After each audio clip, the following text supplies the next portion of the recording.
So with that, we're going to start because we have quite a few of you, and one, I think this board is pleased to have all of you that are running come to the board to talk about your vision for Spring Valley Lake. Many of us have been up here for many years and understand what public service is, and you're doing the same thing in your role. The list that I've been given here is in the order I think that you came to the meeting. So the first person will be Todd, and you get 3 minutes. The board can't comment on anything that you say. At the end, we're going to take a vote. That vote's going to be carried through with Michelle, our executive assistant. Then that list will be given to our clerk, Trustee Wood, and then there'll be a board action. So we're going to try to move this along as quick as possible. One of our senior employees tonight has to leave for a conference out of state, so we don't want to belabor this, but we do want to thank you for coming here. I will also say this publicly. Your general manager spoke to our board for about 10 minutes in February to talk about the great relationship that they want to see from the association of the college. And we now have a college employee, Frank Castanos, who lives in Spring Valley Lake, that is a part of that. And I'll read a little comment at the end of this. So our first speaker will be Todd Espinola. Todd, did I get it right? Espinola. Yeah. So Todd is speaking in behalf of Kevin Fugate. Kevin called me. Kevin was not going to run the board. He just retired after 30 years of being a firefighter. Him and his wife were on a long overdue trip, and he asked if he could have somebody speak, and we made a very quick executive decision. Said yes. So, well, I appreciate it. Yeah, I am here on behalf of Kevin Fugate, who is my friend and my brother-in-law. So I wanted to speak a little bit for him. Again, my name is Todd Espinola. I've been in law enforcement 32 years. I'm currently the chief of police at Snowline Joint Unified School District. So I want to say a couple words about Kevin. Kevin has spent 32 years in the fire service. He actually attended Victor Valley College, earning a fire science and emergency medicine degree. He completed the basic fire academy and paramedic program at Victor Valley College. He has worked in the field as a certified paramedic for 32 years, 30 of that in the fire service. He started with the Sperry Fire Department as a firefighter paramedic, and then moved to the City of Ontario Fire Department, where he retired as a fire captain after 30 years of service. Kevin has dedicated his life to public service for over 30 years and looks forward to continued service in his retirement. Kevin now has nearly 20 years of experience in union leadership and specializes in contract negotiations, politics, and labor management relations. He was elected to the Ontario Fire Association Executive Board, where he served as the chief steward, the vice president, and most recently for the last 9 years as their president prior to retirement. He has a strong background in local and state politics and has served on numerous committees and elected board during his career, serving firefighters and other labor groups. Kevin has negotiated numerous multi-million-dollar contracts. He currently serves as the International Association of Firefighters California State Representative and as a labor relations consultant and negotiator for the Ferrone Law Group. Kevin has lived in the high desert most of his life. He moved to Hesperia when he was 7 and attended all local schools, raised his children here in the high desert as well. Kevin has been married for 31 years to his wife Shannon, who also grew up locally. They have raised 3 children and welcomed their first grandchild 18 months ago. The family moved into Spring Valley Lake 13 years ago, and his 2 daughters have bought or built homes in this community. Kevin and Shannon have deep roots and a large extended family, to include me, my wife and I, with over 16 members living here in Spring Valley Lake. Kevin hopes to serve the Spring Valley Lake Association members and dedicate his time to improving an already thriving community, but the work to improve our communities now and for the future is never done. Kevin, I'd like to ask for the support of the Spring Valley Lake Association, for your support for the Spring Valley Lake Association Board. If elected, he'll dedicate his expertise and experience to improving the community and work diligently to improve communication and the relationship between Victor Valley College and the association. I thank you for your time. Thank you.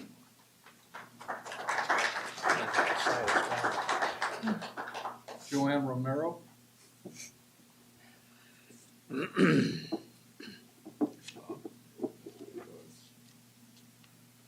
evening, Welcome back trustees. as a former board member. Welcome back. Yeah, somebody asked me, why in the world do I want to do this again? I ran for board in 2019, and I've been on the board for 4 years. I termed out in 2023, and now I'm back. I enjoy the volunteer work, as everybody that volunteers know. It's very rewarding. I love working with people, the staff, and the community, and I feel that I can offer experience and enthusiasm to the board. I was a teacher for 34 years in public schools, Fullerton, Hesperia, and Rialto. And I was also an administrator in Hesperia for 16 years. I retired, and I have been volunteering ever since. My priorities for the board are to take care of the lake, of course. We are named Spring Valley Lake, so we have to take care of that. Community safety is very big on everybody's list. When you talk to people, they are constantly, concerned about safety. And my third overall goal is to protect property values. And there's many ways to protect property values. That goes really deep. But my primary objective, if elected, is to ensure that communication and fiscal responsibility remain high on the list in every decision. VVC, being our neighbor, is a great resource to the Victor Valley. When I came up here when I was 16 years old, following my parents up here, when some guy knocked on the door and said, "There's some really neat property up in Victorville you need to look at."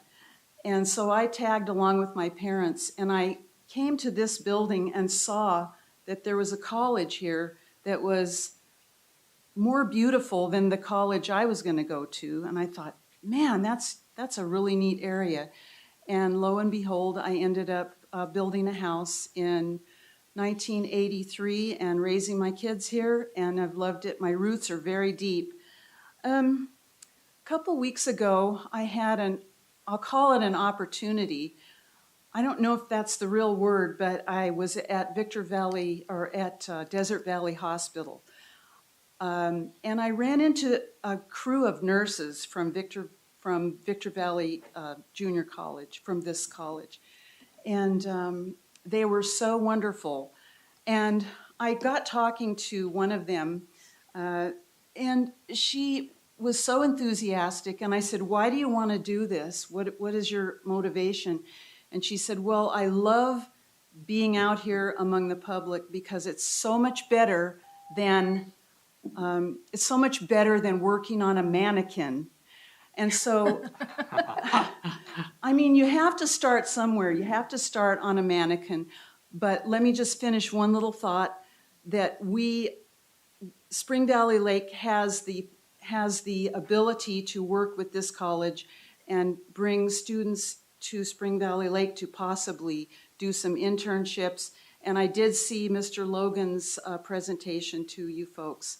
And I think we're all very much in favor of getting some real close relationships going for the kids that, yes, they're starting to work on mannequins, and I'm not just talking about the nursing program. They want to work with real people. So thank you very much. Thank you, Joanne. Tim Craig.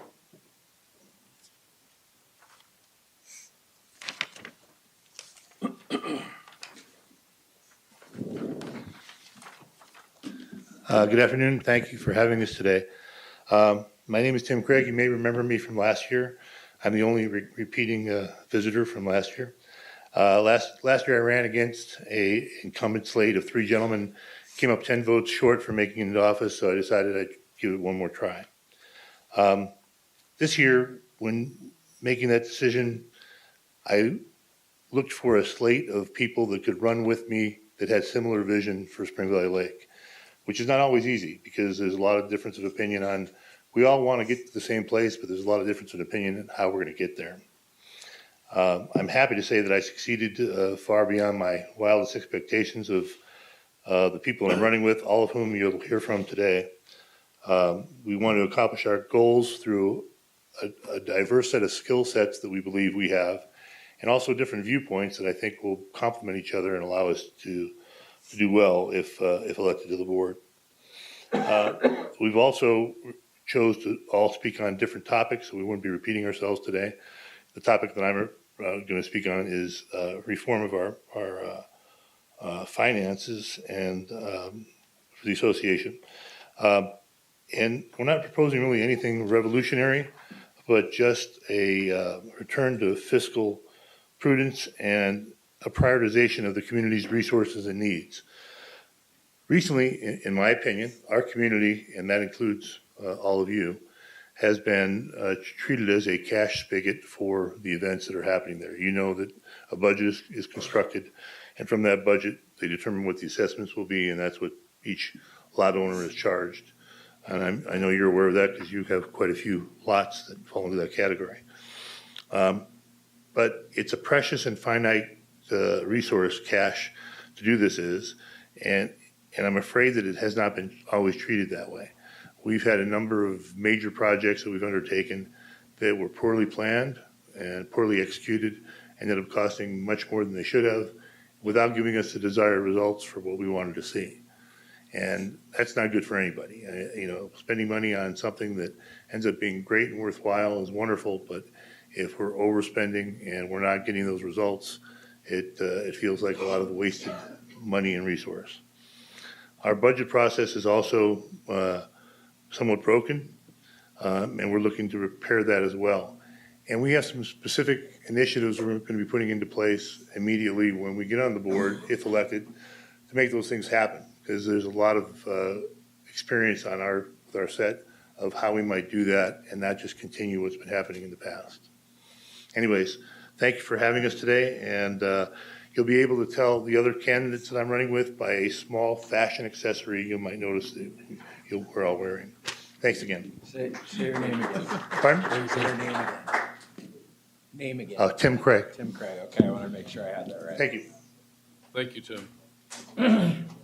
Dennis Verhagen. Man who needs very little introduction. Yeah, well, if I can stumble my way up here. Oh, you're good there.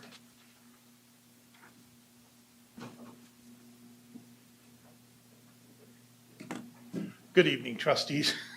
Thank you for having us. I know this is a once-a-year boring situation for you guys.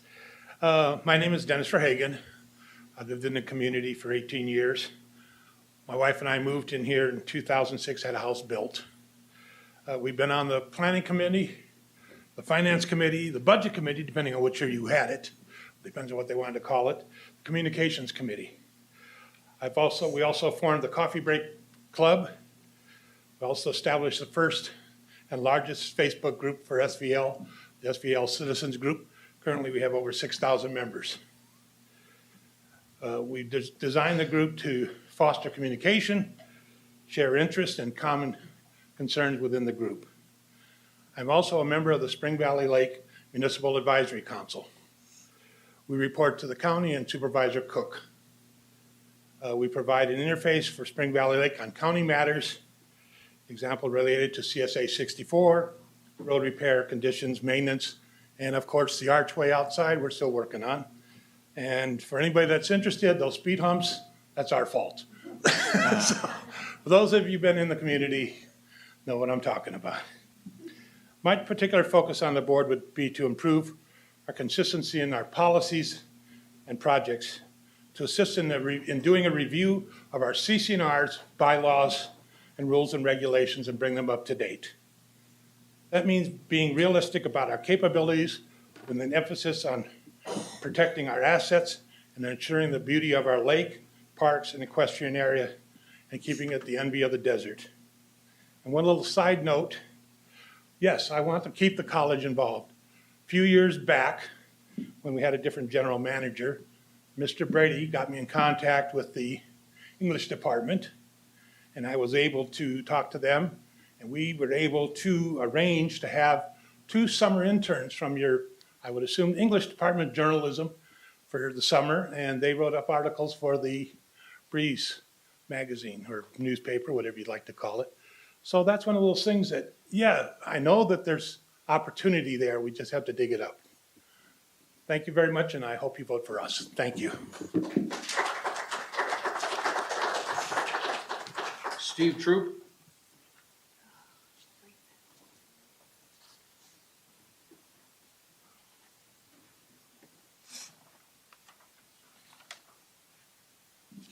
Board.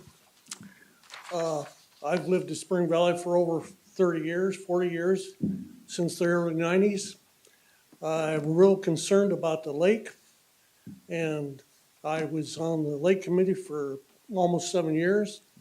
I have a lot of expertise towards the lake. I'm very, very concerned, and I think anybody in Spring Valley should be. I don't know what to say. I just want to represent Spring Valley. Thank you. Steve, you could make a great politician. Short speeches are the best. Sherry Boyd.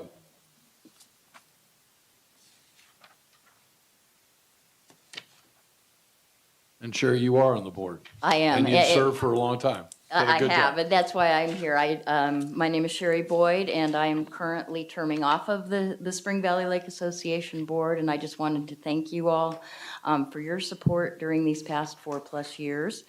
I also wanted to encourage your support for Joanne Romero. We were able to serve together for a little bit over 3 years on the board throughout my term and her past term.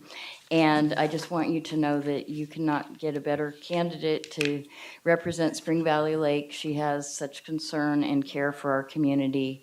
Plus, as she mentioned, her deep roots in the community. And I just wanted to encourage your support of her for your voting. And again, thank you. And I'm so glad that I am not up here asking for votes for myself. Thank you. Yeah, but you can take a year off and go back in. Yes.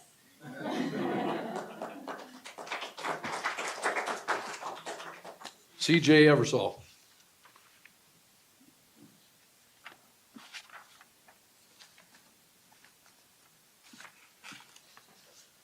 Evening, Board. My name is CJ Eversole.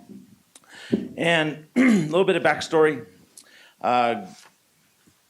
Pretty much born and raised in this desert. Grew up here in Spring Valley Lake. 1983, my mom married my stepfather. Grew up in Caspian. Grew up on the lake. Grew up at the golf course.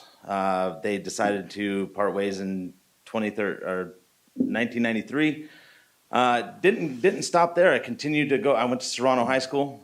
Continued my golf career. That's hopefully going to flourish here soon. And played high school golf with them, still on Spring Valley Lake golf course. Continued my education here at BBC, played for the golf team, and graduated from the Public Safety Academy. Continued on from the Public Safety Academy, went on and became law enforcement in 2004. And 2019 had the chance to buy Pizza Factory in Apple Valley. And in 2019, my family and I purchased it, continued to work in law enforcement from 2019 till 2020. After 4 surgeries, finally said, you know what, I'm a little broken, and took my focus towards Pizza Factory. And as you guys know, I work very hard in this community, in Spring Valley Lake, not only with Spring Valley Lake, with all of our community. And Apple Valley Pizza Factory has raised just over $70,000 for our local youth since I have been there. And we work well with a lot of organizations through VBC also to raise money for them, or to feed a lot of their projects that they have. My passion is the golf course. My passion is the lake. I'm an avid boater there. I know there's a lot of work to be done at the lake. Public safety, with my knowledge over the last 20 years in it, as back up one step, I still am a reserve for Snow Line School Police. That is my last stint that I did. Chief was just here speaking. and sorry, I'm not a great public speaker. Sometimes my mind gets going, but I think what our public safety, with my knowledge, can really help out, especially with the new road being open. There's a lot of influx of transits that are coming into our community, a lot of influx of people that are driving through this community.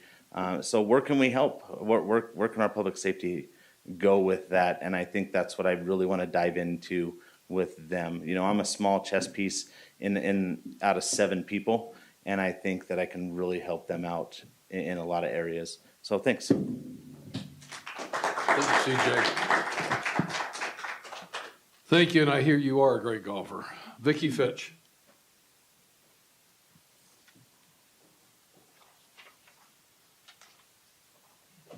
Good evening, trustees. Thank you so much for having us here today. You probably all got this packet that, I think she's just- oh, okay. Whoops. The protocol is that they wait because otherwise they'll get buried somewhere. Oh, well, it was for all 4 of us, but there we go. At least that'll give you a little additional information for that. You'll see on that one sheet on the top that there's 5 major things that we're running on as a unit, the 4 of us, and we use the term caring for the valley, which is Craig, Fitch, Troop, Verhagen, to help people make that decision.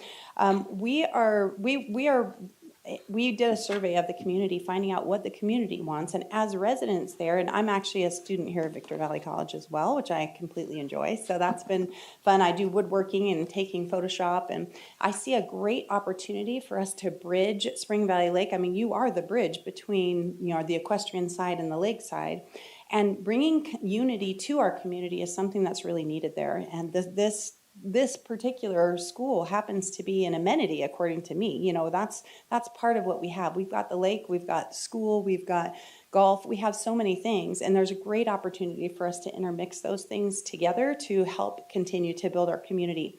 We've got, you know, there's other issues, and I would like to, I guess, appeal to your sense of finance. That right now the lake infrastructure problem, and I'm sure you guys have gotten all the reports, but it's going to cost us anywhere from $10 million to $100 million to fix.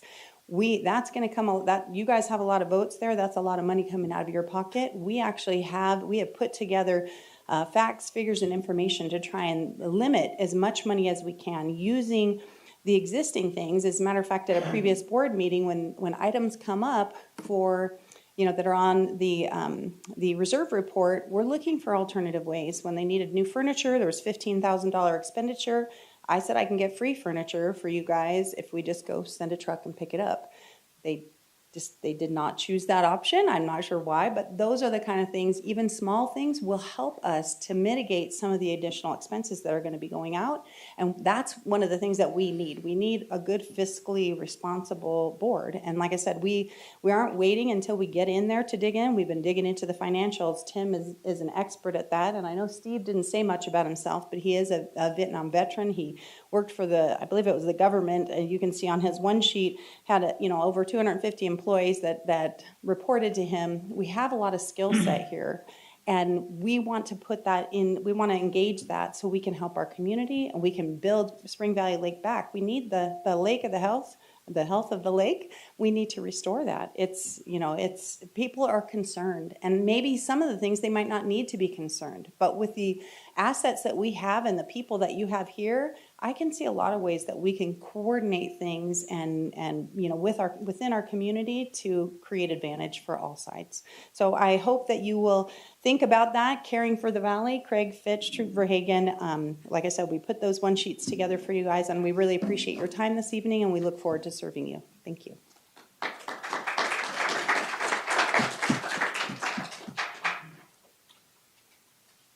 So Michelle, remind me, okay, so with the help of Dr. Walden and the trustees and Michelle, our super right-hand person, so we've taken all the testimony. Now the board will fill out the tally sheet provided to them, ranking their top 4 choices as follows. Those 4 choices, then Michelle and Haley will take those tally sheets, compile them, and return them, and then we will see where we go from there. So, does each person have a tally sheet? You have your sheets? Huh? Yep, he's got it.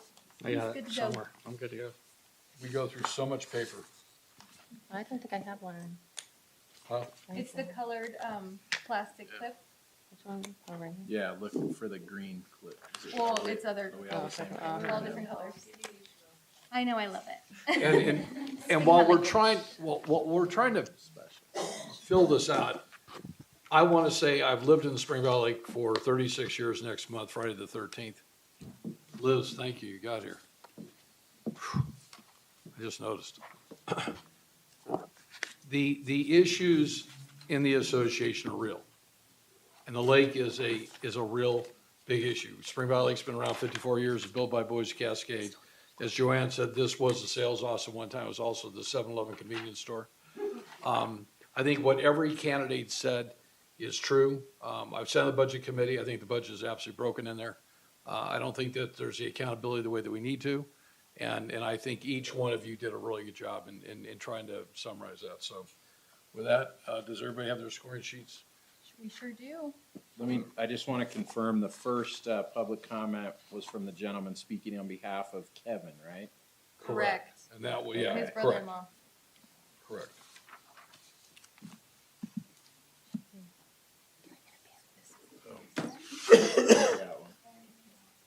I got it. Come on. Got it. You wanna collect them, Haley? One guy gets You don't need to do the values, just rank them 1, 2, 3, 4. You don't need to put down the values. Your first choice is 1, your second choice, Wait, okay, yeah. So We So want to it clarify says that, first because I choice thought it equals was 4 one. points. Whatever Michelle says goes. First choice equals 4 Yeah, points. whatever Michelle says, it's right. Yeah, we got it. She keeps us all on the, it's okay. yeah, you definitely know what you're. We just Who had a didn't show up? miscommunication between us, it happens. That's all right.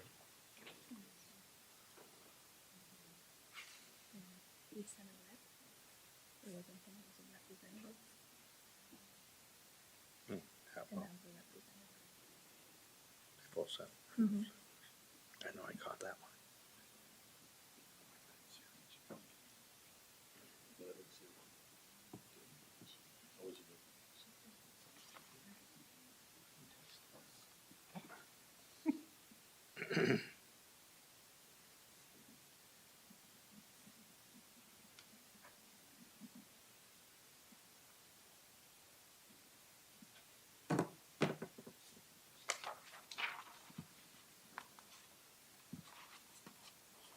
It wouldn't get this quiet when I was in detention. I was in detention every day.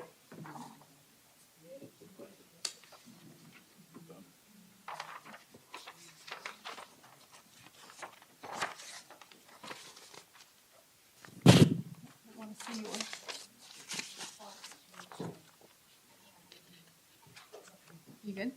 I'm good, I'm done. Hand that to Michelle. There you go, yeah. This is very fancy, guys. Good job.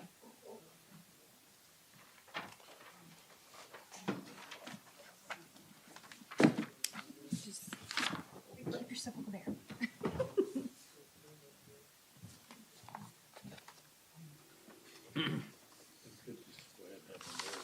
So, yeah, should we have Yes, should we take I a quick concur. break then? No, I'm gonna let, actually, we have a good idea.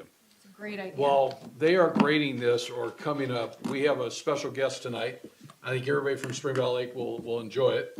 She is a longtime public official. She worked for the city. I'm gonna read a little bio about her. Have you been watching your phone? I left it in the car for a reason. Have you been calling me? I've been calling you. I couldn't see you, and I'm that thinking, kid that would ring and go to the back of the room. Yeah. I left it in the car for a reason. yeah. So Elizabeth. She waited there twice. Her nickname is Liz Becerra. Is a longtime resident of the city of Victorville with more than 34 years of experience in municipal government. Her areas of expertise are public works, traffic control, and infrastructure management and maintenance. Liz began her career with Southwest Portland Cement. I didn't know that. You work for Sheets? Who? Sheets? Tom Sheets? No? Now CMEX at the age of 18. In 1985, she joined the city as a public works laborer and progressed to the rank of supervisor prior to her retirement in 2020. While working for the city of Victorville, she has actively supported community events, festivals like the annual Victorville Christmas Parade, Spice of Life Fall Festival, National Night Out, and more. She was part of the crew that designed and installed the city's 7th Street median beautification project. Did a great job. Liz's love of Victorville and passion for community motivated her to run for Victorville City Council. She's honored to serve the citizens of Victorville following her election in November of 2020. Her priorities included developing more activities and programs for local youth, like the Victorville Sports Complex, expanding library services, fostering the use of new electric vehicles amongst the city's fleet of vehicles to reduce emissions but also save money. Liz was appointed by the governor of California to serve on the State Fair Board when she was active in planning the annual State Fair in Victorville and other events and activities in the fairgrounds. Liz's family roots in Victorville date back to the 1920s. She grew up in Old Town Victorville. Her first family residence was on East Street. She attended local public schools and earned her associate degree in public works from Victor Valley Community College. Liz and her family attend St. Joan Arc Catholic Church in Old Town Victorville, where she actively volunteers her time in church-sponsored food distribution and charitable activities aimed at strengthening Old Town and supporting local families. Liz, I want to say something publicly. I've never told you this. I met Liz probably 2 months after I incorporated our company back in 1989. She drove around. She had a paint wagon for the city to take care of graffiti. And she approached me because I had a lot of signs, so she thought I had a lot of money. And she said to me, she goes, I need $100 and I'll put your name on the back of this. Little did you know I had $800 in my checking account. And when I came home that night, I said to Deb, I said, we're down to $700 and we figured out how to get through it. But it was that $100. I'm really proud of what you've done. You're a great asset. Come on up and tell us about the city. Thank you, sir. Board, thank you very much. Being an alumni of Victor Valley College, believe it or not, I never had to stand in front of you. It was shocking but true. That's good. That's good. In hearing, and I was hearing the Spring Valley Lake residents and yourselves, it seems like that bridge has been a double-edged sword for everybody on this side and that The side. Brian Gigler Bridge? Yes. Let's work together on it. Whoever gets Spring Valley Lake, let's figure out what we could do to make it better. If we need to, let's now work together. If I've seen the college and the city, we need to become one. We need to become not one with Spring Valley Lake because I don't want us over there, but we can fix what we have on the roads coming to them. At the time right now, the city, we are doing great. Our wellness center downtown is going in its 4th month. We are almost at capacity. We are at about 110 residents there. I understand we still have a homeless issue. You have to want to go down there. That's the main goal. You have to want to be at the wellness center to be in there. Hopefully, we don't have any of your students there, but if we do, let's figure out what we need to do to get them from there to here safely, and let's get them in school so they can move up and move out. Another thing is the city is investing in the bridge going from by Victor Valley College, Fish Hatchery Road. They're going to expand it and update it so it's earthquake friendly. We just approved that. Apple Valley's doing their side, we're doing ours, and that's going to cause a little bit of traffic for you guys, but leave a little earlier. Also, leave a little earlier for Bear Valley Road, period. Our new our new Sprouts store is doing well. Those of you who haven't been there, please stop by and see it. Lots of stuff that I've never even seen or heard of, but it's doing well. I'm not a health nut. Del Taco, we're good to go. We're also getting our first Raising Cane's in Victorville. Oh, yes, see, there we go. Now that's healthy. Yes, so that's going to be between Winco and the Chevron gas station right there on Roy Rogers Drive. So they're hoping to break ground this year, and we'll see you there. So we'll be there. I'm with them. Our big thing that we're excited about is our library. We awarded the contract to the contractor that's going to start. It's going to be in the golf course clubhouse. What used to be the restaurant there, all that's going to be gone, and they're going to expand it by 5,000 square feet.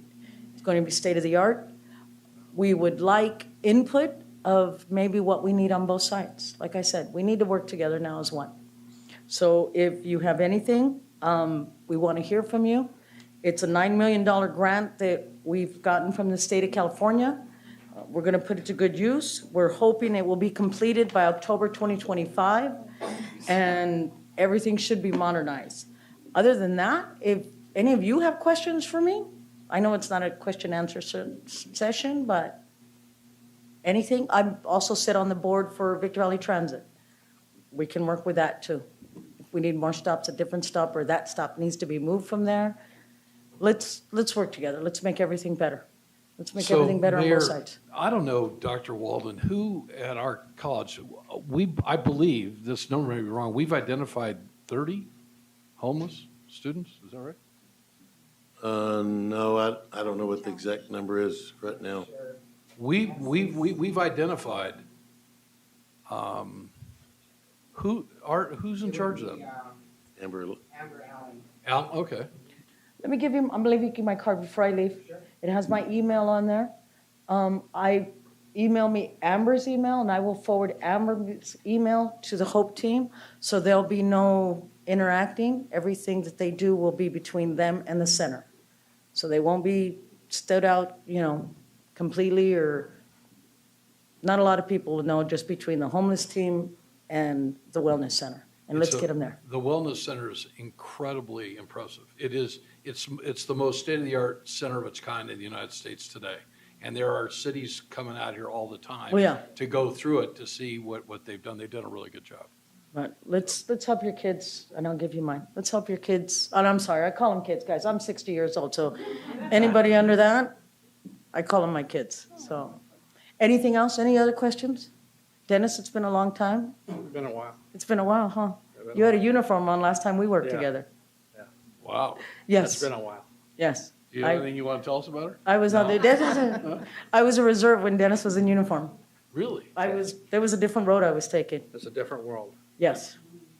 So, Wow. but as an alumni, that's why I'm saying I enjoyed it here. Victor Valley College was the place for those of us kids that this is where we had to go. Well, I'll close and tell you, this board will be a part of, we believe will be the #1 community college at 1,140 in the year 2026, 2027. I know your nursing program. We are the fastest growing one in California and number 5 in the country. Let's get it to #1. You got it. Let's see what we can do to help us get there.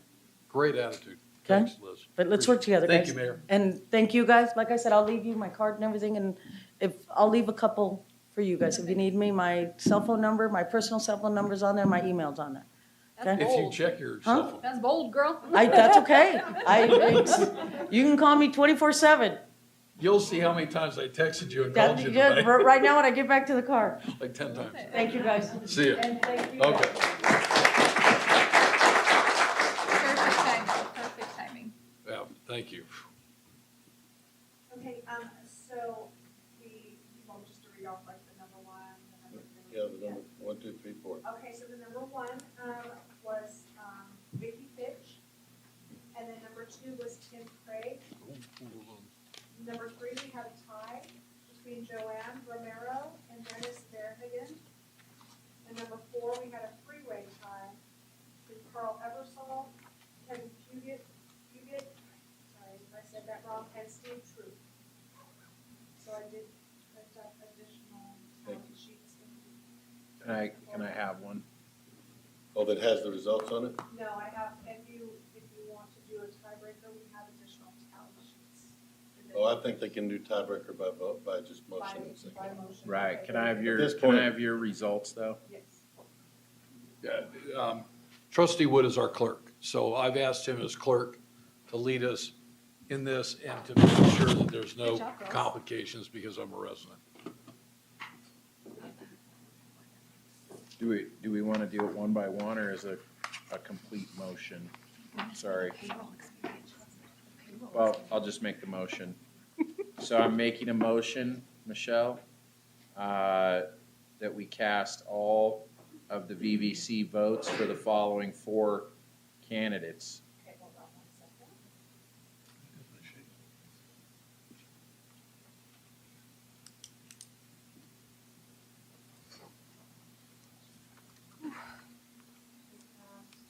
All, say it again, I'm sorry. To cast all of the college's available votes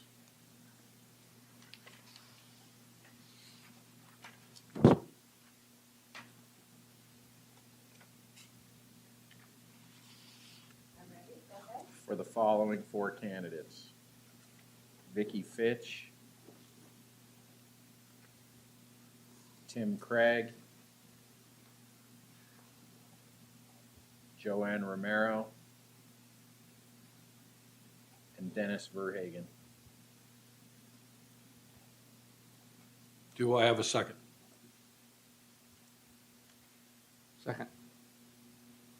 Any conversation input?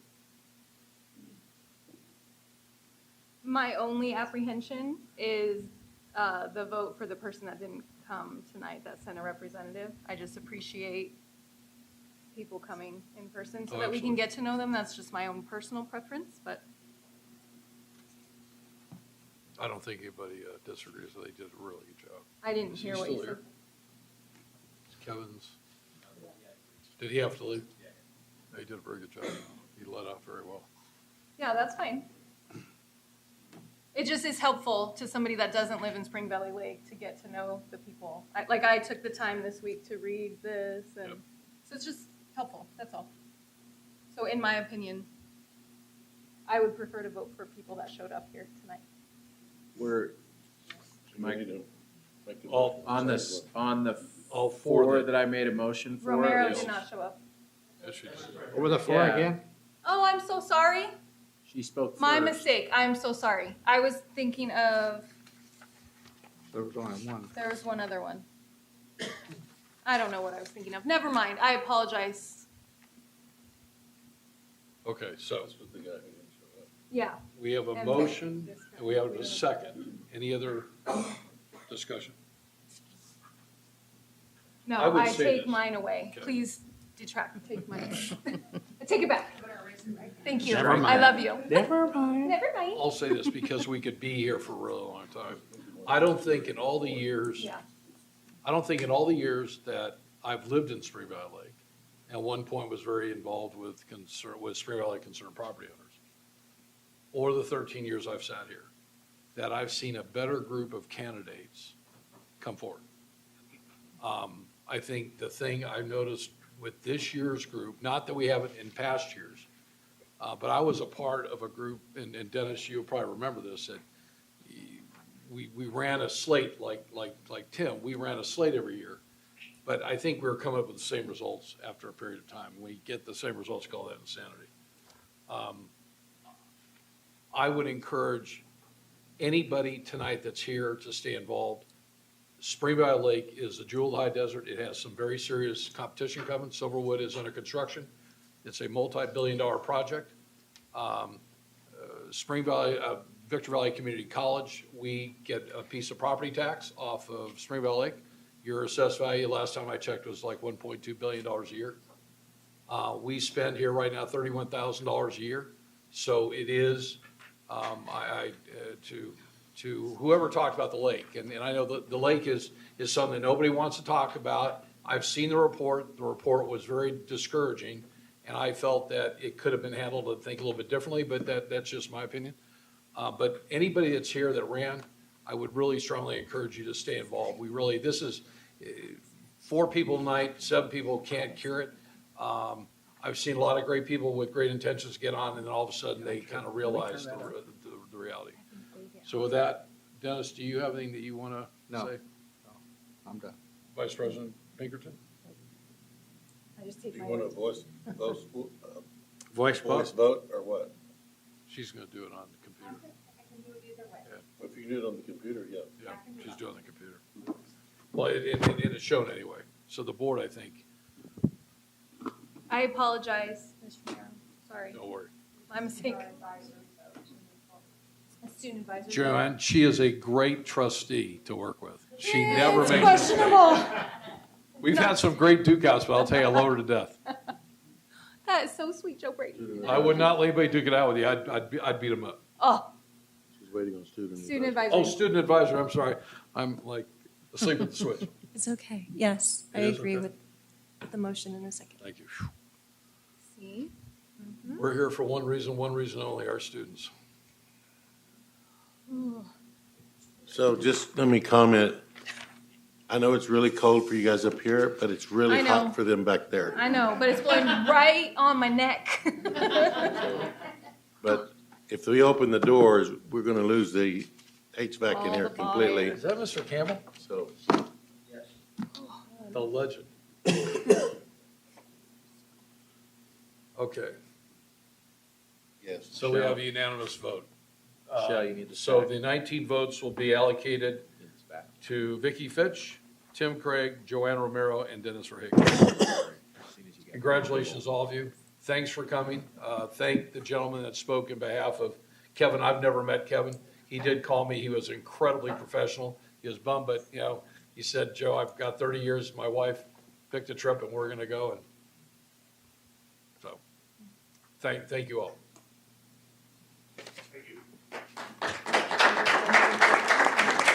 Nice to meet you. Del Taco. See you, Liz. See you, Mayor. I got a dinner date, sorry. Oh, you do? Yeah, because I have a husband that will divorce me too, so. Oh, good. So one more announcement You're about my the favorite mayor. air conditioning.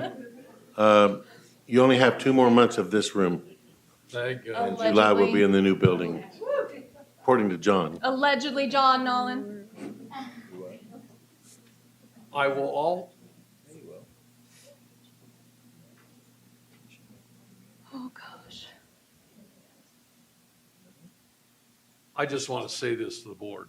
In all the years I've lived there and the elections I've seen, I've never seen more signs for all the candidates. So people are really, they're really, Caring. they're really into it this year. So it's good to see, and we've stayed out of it, so. It's just a little difficult not being in the community to make these kinds of decisions. It feels kind of weird. Well, Joanne and Ms. Boyd, you maybe were not here. There was a point where your legal counsel did not want our votes counted a couple of years ago because how we did it. And your general manager was there when it happened, but it doesn't matter. It's all behind us. So we've all worked it out, so. Okay, so the next item that we have is Board of Trustee goals. That would be Brandon, God, you didn't say my name. trustee Just me? Wood. I know. Just me? So for those in the audience, our Board of Trustees actually have individual goals, and we report on them monthly. We rotate, and that's why I think we're doing so well. I would maybe state that in a different way. Our board has 5 goals that we all passionately care about. We just have kind of each adopted one of the goals to be the goal that we're kind of the supporter or the liaison or the spokesperson. Adopted or assigned? Well, So- I picked mine. So this year, you didn't.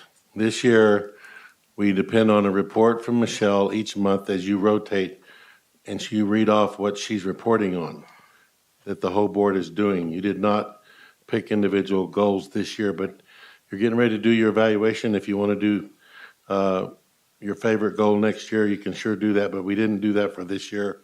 We've done it through rotating a different member every month, and based on what activities happen that month, you're just reporting on the most poignant of them. So that's what you got tonight that she wrote up for you. Right, no, I get that. I just don't want it to be misconstrued that each trustee has a goal. Like I only care about one goal and each one of us only cares about one goal. Those are our collective goals. Collective, that's the right word. You like collective, Jen? Sure. Would that Sure. pass? Collective Take is it good. away, Brandon. Tell us All the right, goals. so goal 3.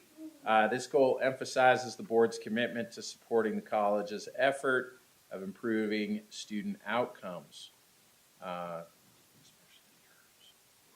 including our support of the 3 cohorts attending a web-based training with IEBC's Caring Campus Academy. There are 6 classified professionals, 4 faculty, and 4 administrators attending 5 sessions of training over the next 7 weeks. This training will help them to foster a campus-wide culture of caring through adopted behavioral commitments that are focused on providing an outstanding experience for our students. An example of one of those commitments is the 10-foot rule. This is a commitment that whenever a student is within 10 feet and seems like they need assistance, the VVC employee commits to approach them to see if they can assist them in any way. We probably all should do that, right? It's very nice. The board encourages the support and continued work of VVC's Caring Campus and providing a 5-star experience.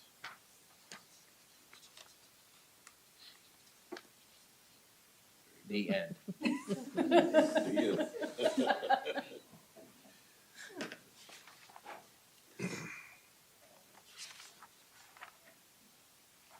Individual So we board. have the individual board member reports, and we're going to start with our student trustee.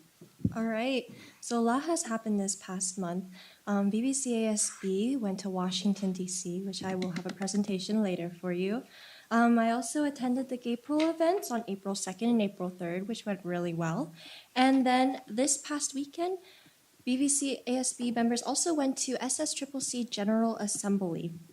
And we also had biology students who went to their own conference in Santa Clara University. And today I was given a tour of the Regional Public Safety Training Center facilities today, which was really nice as well. Thank you. Trustee Henderson? My turn? Okay. Well, I didn't do a whole lot this last month. I'd like to see more people at our meeting, not just for union and stuff. I'd like to see every seat taken out here. And we're gonna get a new one with bigger capacity. Yes, sir. And that's coming up in what, July? That's So the we're gonna goal. move, and I want to see how many people can fill that room and keep it full for the meeting. And also, I think that the college is just perking right along. That new facility we built down there is wonderful. It's really great. And I know a lot of work went into that. And Dr. Walden and company and John and especially John, are really worked on it and diligently and did a great job. And I just want to thank everybody for showing up tonight, and have a great summer's coming. So enjoy your summer while it lasts. It's fun. Summer's great. Used to cruise the boulevard in the summertime, way back when the gas was 20 cents a gallon. Remember that? Anybody? No?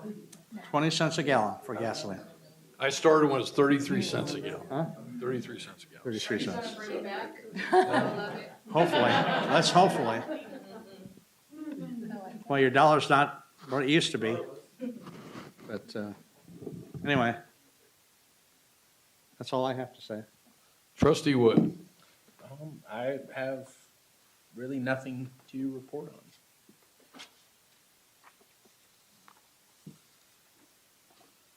Trustee Tarpley? Wow. I don't know what to say. I am sure that I did a lot of really excessive webinars, but I just have blanked, and so I don't have a lot to report on either. But I sure do appreciate being here and appreciate all of you being here, so thank you. Trustee Pinkerton? Yes, I do have some things. For Women's History Month, I went to the Expanding Horizons Conversation with Women, and our beautiful, amazing, lovely lady back here, Elizabeth Duarte, put it on, and she did a fabulous job. And the presenters, they told stories of where they began and where they're at now, and with their being CEOs and leaderships of their organization. It was very inspiring. And the other thing we went to was, John and I, was to the Newton T. Bass Family Concert Series that was held over in the PAC Center. And the group was Jason Faba's Trio. They performed big band music, which was from the 1920s to the 1950s. And how I could tell that they were really good is John fell asleep. So We call it pulling a Joe Brady. And I thought that John and I were gonna be the young group there. Come to find out, I'm at the old group there. We found out that we were not the old group there, we were the young group, so VVC is for everybody. And then the other, we went to the Spring Music Week, and we went to go see the orchestra and choir performing the Requiem Op 9, and it was really beautiful. It was in honor of Craig Pridmore. He was our director of our concert and jazz band. He passed away in January. So that was an honor to him. And the director was Dr. Karen Miskell and Brigham Welch. And it was very moving, very, very moving. And that is it for me. Oh, one more thing. John and I are going to go to Baker tomorrow.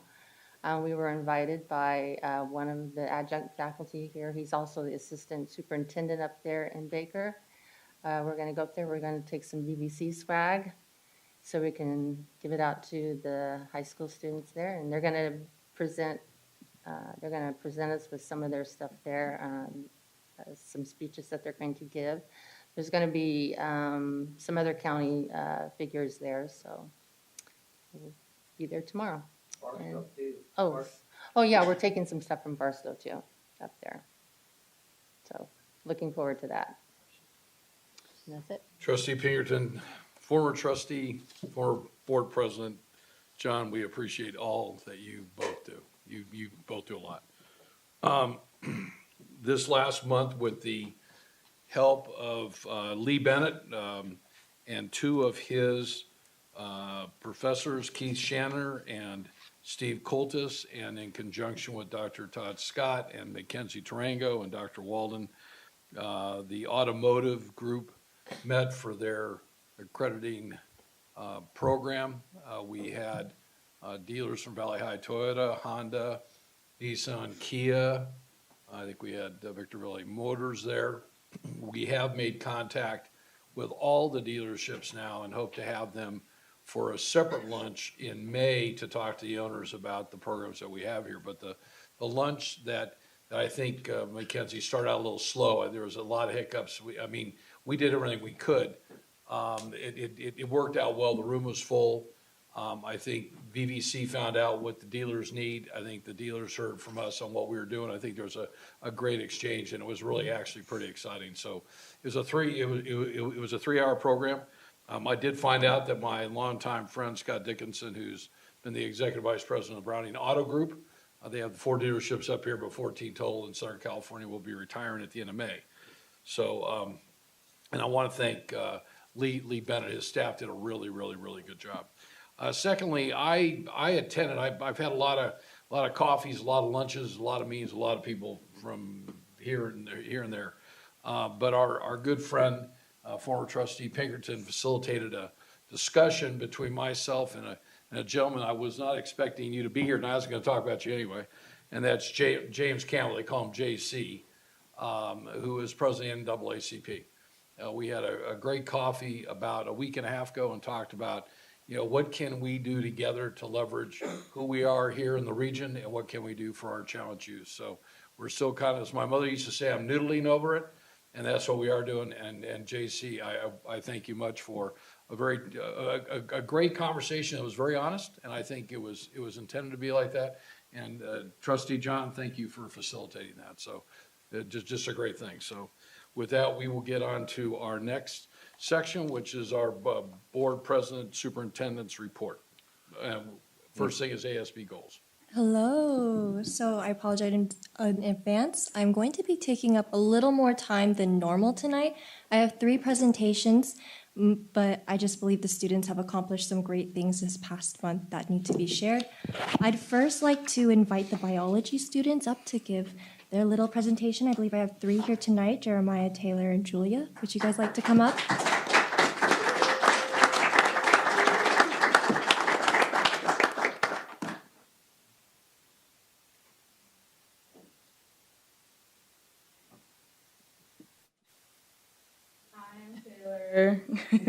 What did we say? Tell them about what you did, your accomplishments, and what awards you got.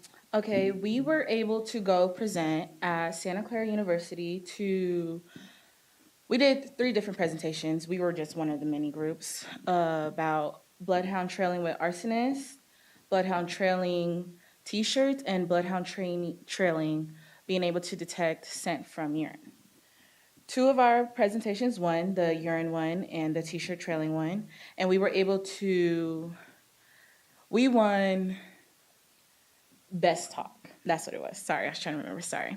We won Best Talk, and that was overall all the presentations. And with it, we gained a lot of experience to be able to learn how to present in front of other universities when we start going to our master programs to be able to present better. And we were also able to gain the experience and learn from other universities as well. We beat UCLA and USC.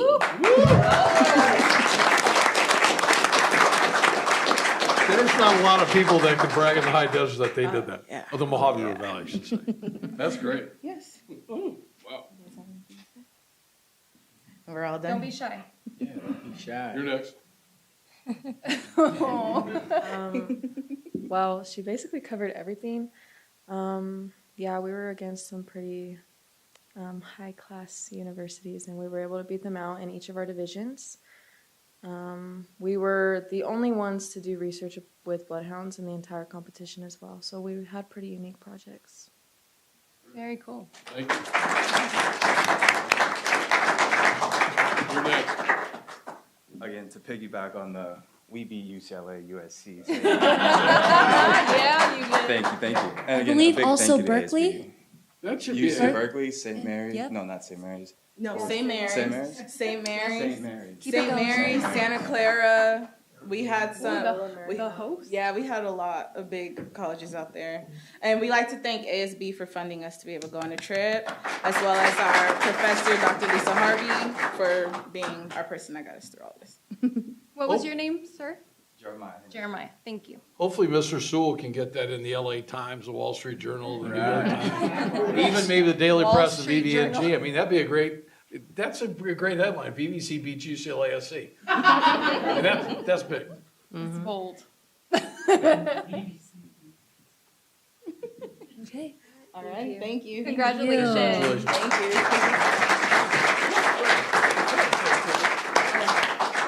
As you know, at the end of March, VVCASB went to Washington, D.C. again for an ASAC conference so we could advocate on a national level. Tim, can you please pull up the slides?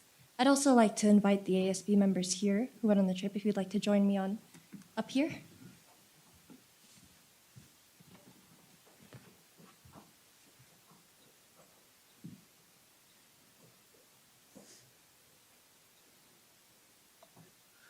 Hi, I'm Jacob Kleinsmith.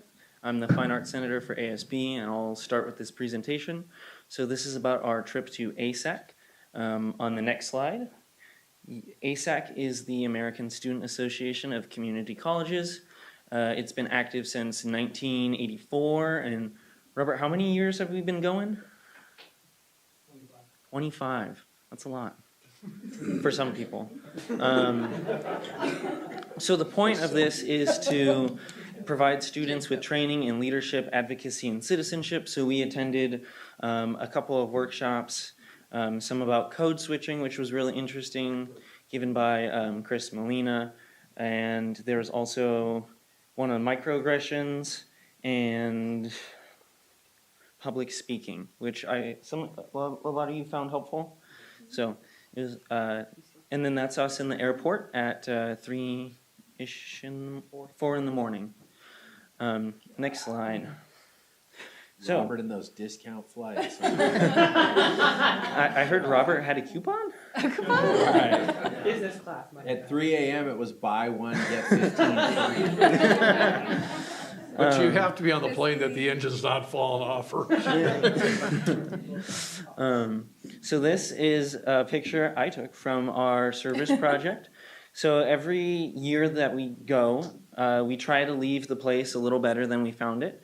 And this year we collaborated with the National Park Service to help maintain the National Mall. So some of them went to the Washington Monument, we decided to walk towards the Jefferson Memorial along all the cherry blossoms and help pick up trash along the way. So on the next slide, you'll see us there with our big trash bags in front of the Jefferson Memorial. Next slide. So at ASAC, they have us split into different roundtables, and it's not just people from our college, because they really want you to exchange ideas, come up with pros and cons for each, and really think out what you're voting on. And then each college gets one ballot, and then we cast those ballots to determine what order the priorities are going to be in. The priorities are submitted beforehand, and we had to pick from 3. And it ended up with DACA being first, Pell Grant being second, and the Higher Education Reform Act being third. Pell Grant was talking about expanding it again.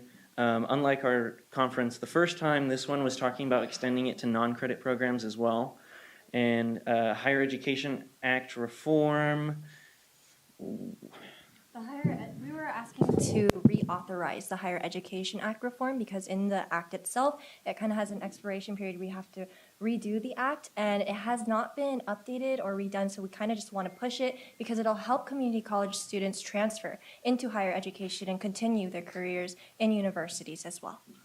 And if I remember correctly, it hasn't been updated since 2013, and one of the points is that they want to involve regulations about technology. I think that's a huge thing right now, especially considering all the problems we're seeing with AI in the school system. So that was also a piece of it as well. Next slide. So here are some of our visits from the Capitol. This is all of us gathered in front of Congressman Obernolte's office. We got to talk to his staff members about those said priorities. I feel like a lot of it focused on Pell Grant and federal work study, even though that wasn't on the priority list. That was a priority for us. So just keep going on. It's just, we just kept saying the same points to different people in hopes that someone would make some change. Here was Senator Padilla's open forum. Out of all those people in the room, VVC got to ask 2 questions. Which was a lot for the amount of time they had. We asked them about Pell Grant, and their little motto was yes, yes, yes. So we'll see.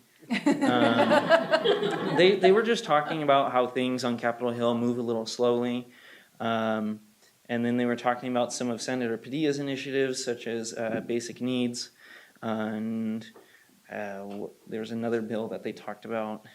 We also went ahead and got emails back from Senator Padilla's office this time, and he called us out by name, as well as Jay Obernolte's office. We got emails back asking for confirmation of exactly what we were advocating for, so they had the information down to the T of what we were trying to advocate for. So it made us definitely feel a lot more heard than the first time because we got direct feedback back. And yeah. And just, you should know that as a result of your visit, I also received letters directly to me from Senator Padilla, as well as Congressman Obernolte. So thank you. I can say that at all the meetings we went to, they did take a good amount of notes, so that's hopeful. I think, what college was in the back there? That was Moreno Valley. Moreno Valley. Yeah, we took a little In the picture. back, though. In the back, yeah. Right, yeah. I mean, there's so many of us, I mean.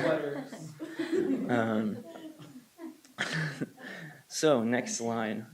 This was us at the photo op with Senator Butler. We got to speak with her very briefly and her staff a little more in depth. We also gave her a challenge coin on her way, which she appreciated. What stood out to us about this one is that Senator Butler actually went through the community college system, and she is very much in support of Pell Grants because she herself received Pell Grants, and federal work study as well.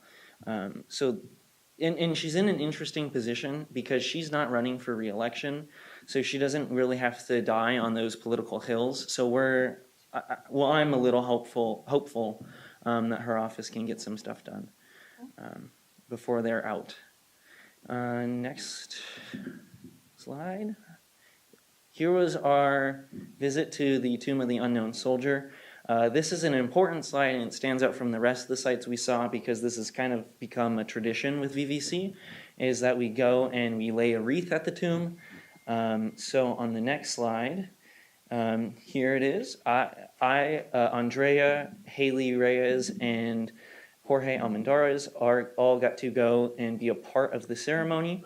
And I believe we have the video to show of the... Cry again. All right, we'll just move on. Kind of want to see the video. We'll talk to Tim about that.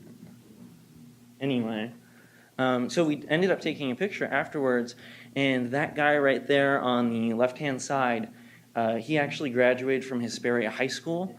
We had no way of knowing that he would be there, and it was just such a coincidence that he is a tomb guard and was there the day we laid the wreath. It's a really interesting experience going to Arlington.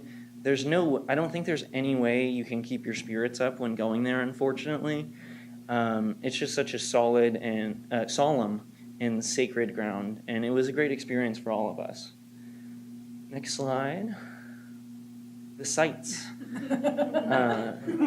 This is a statue on the top of the Modern Art Museum that we got to see. Next slide. What's the name of that statue? I think it is I think it's quite literally just the blue chicken. Yes, the blue rooster. So here is the inside of the metro station. This was right before we did our nighttime trolley tour. So we took a trolley all around the town, seeing some of the memorials at night. Except Chinatown. Except China. Robert made us go to Chinatown at night. We had to pass by it. I publicly apologize to Mama Jen for going past Chinatown. All right, Robert, we made them promise they weren't going to Chinatown. Robert made us. We had to walk. Oh. Okay. And then we have the Vietnam Memorial. Yeah. And we also visited a bunch of memorials because, this was an educational trip. Yes, it was an educational trip. We also got to see the Korean War Memorial, which I didn't see last time. At night, it's very, I don't know the word, ghostly. It's a great memorial, I think. It was cool. I didn't have a picture of it because it was too dark. But next slide. Here's some of the pictures. So the one on the left was of the cherry blossoms at night as we were walking through the FDR Memorial. It had just recently been flooded, so a lot of the lights were out, but we still got to see it at night, which was cool. And then on the right-hand side was the White House, which we did the first day we got there, right when we got off the plane. We went and saw the White House.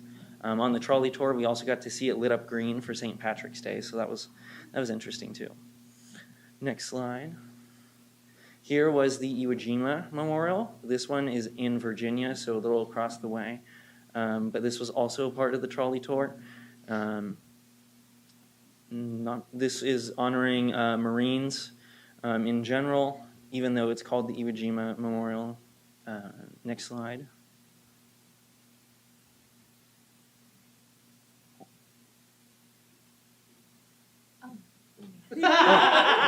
So we were eating dinner at the ramen place, and the building 2 doors down caught on fire, and that is the picture, I believe, of the suspect. Brandon has advised me not to comment anymore on that one. Because you're a witness, huh?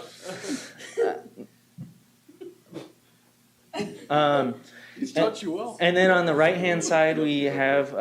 he listens.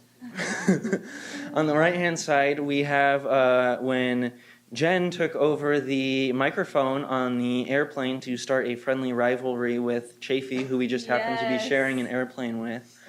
Also had the coupon. They also had the coupon. I don't know.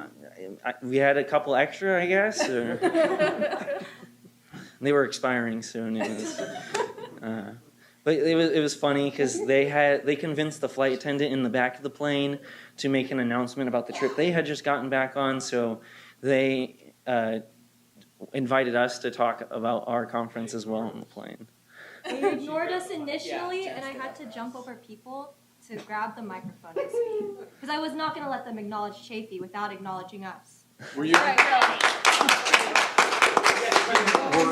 on Southwest Airlines? We were on. Yeah, that's the only airline that lets you do that. This was also a MAX 8 plane as well, in case you were And you wondering. got here in one piece, huh? Yes, we got here in one piece. Well, Of course, Jen's on the no-fly list. yes. But it was worth it. She was before, but now they care. Next slide. Here's just some more pictures. This was at the left-hand side, that's at the ramen place before Before it burned. never mind. On the right-hand side is, I included this one. Here's Jacob McGuire with my the printer I ended up getting from ASAC. It was donated to me by ASAC, and there he is carrying it on the Metro for me. I haven't tried it out yet, so hopefully it works. That was just a funny moment. People didn't believe that I had a printer in there. Did you bring that on the plane? Yes, I checked it. You checked it in? I checked it. Yeah. I also got bullied by a kid on the way to Nebraska, so that was nice. Just a lot of great memories. Next. Oh, here you go. Tim comes through.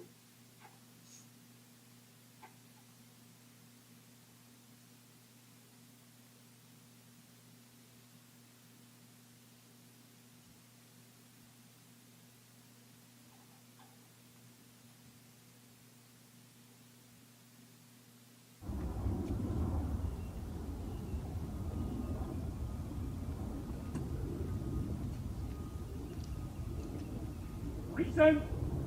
Oh.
Order!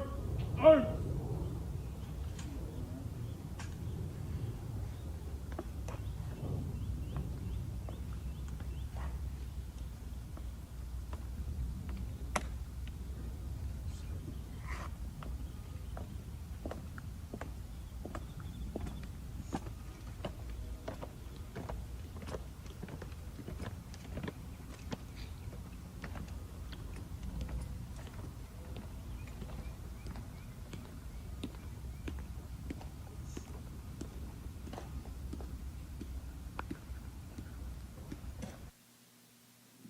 Good job, guys.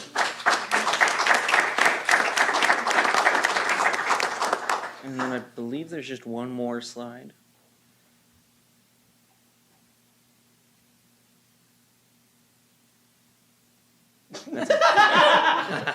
I'll add in a few more things. So while we were there in Washington, D.C., this is the first time it's happened for me in a long time. All the cherry blossoms were blooming. So as we were cleaning up around the memorial, you just had the cherry blossoms falling down in the morning, and like the morning like sun just shining on all the memorials, and it was probably one of the prettiest things I've ever seen. So I was very happy to go there at a time where it was warm enough for the cherry blossoms to bloom, and the weather was really nice. On top of that, VVC was one of 2 colleges to present at the conference. We had our own workshop, and we were packed in the workshop. Myself and Jacob McGuire were the presenters, and we talked about working with our administration and building connections across campus and helping other students guide themselves to advocacy, not only at that conference, but also at their schools, because advocacy never stops unless you stop yourself. So we were just trying to help them, make sure they get along, and we actually had a lot of great feedback after. We had a bunch of students come and talk to us after, asking us questions. We talked about our retreat. We did a couple team building exercises there, and overall it went really well. So I'm very proud to say that we were one of 2 colleges that presented with a full house. Thank you.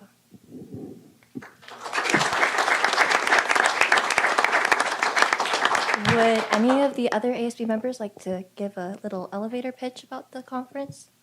Real quick? Go for it. So, ASAC was a life-changing experience. I was actually one of the, so this is what I wanted to do on the mic, just to say something about something I did. I wanted to be a little bit selfish. But I actually had to practice my public speaking in the Capitol. I was able to ask one of the questions that VVC asked. I was shaking and sweating, and I did cry a little bit after. But, I mean, where else do you get that opportunity? So I'm just so grateful to be in ASB and to have been able to go on that trip and just to be able to network and meet so many wonderful people and like get work done, like actual work in the capital of the United States. So just an amazing opportunity. And thank you to everyone in here. You know, we're all in this together. We're all supporting Victorville together and the college. So yeah, that's it. Thank you guys.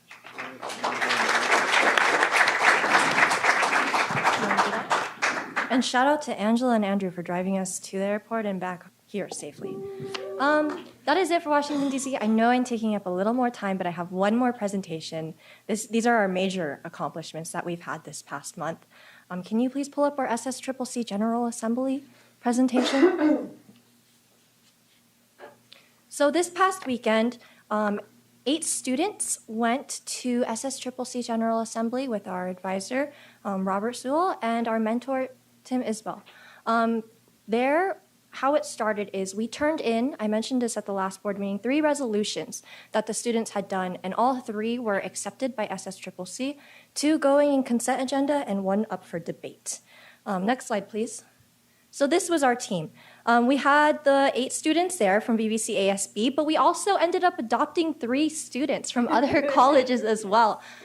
We adopted Liz Heaton from Butte College, Francesca from Folsom Lake College, and then we had McGuire from Golden West College. You can see McGuire kind of up there by Robert, right next to Robert on his right-hand side. That is her. Liz is not in this picture, and I don't think we got Francesca in this slide. But this is our new VVC family. We adopted other colleges. Next slide, please. So here were the 3 resolutions that VVC had submitted. Recognition of esports at the collegiate level by California Community College Athletic Association.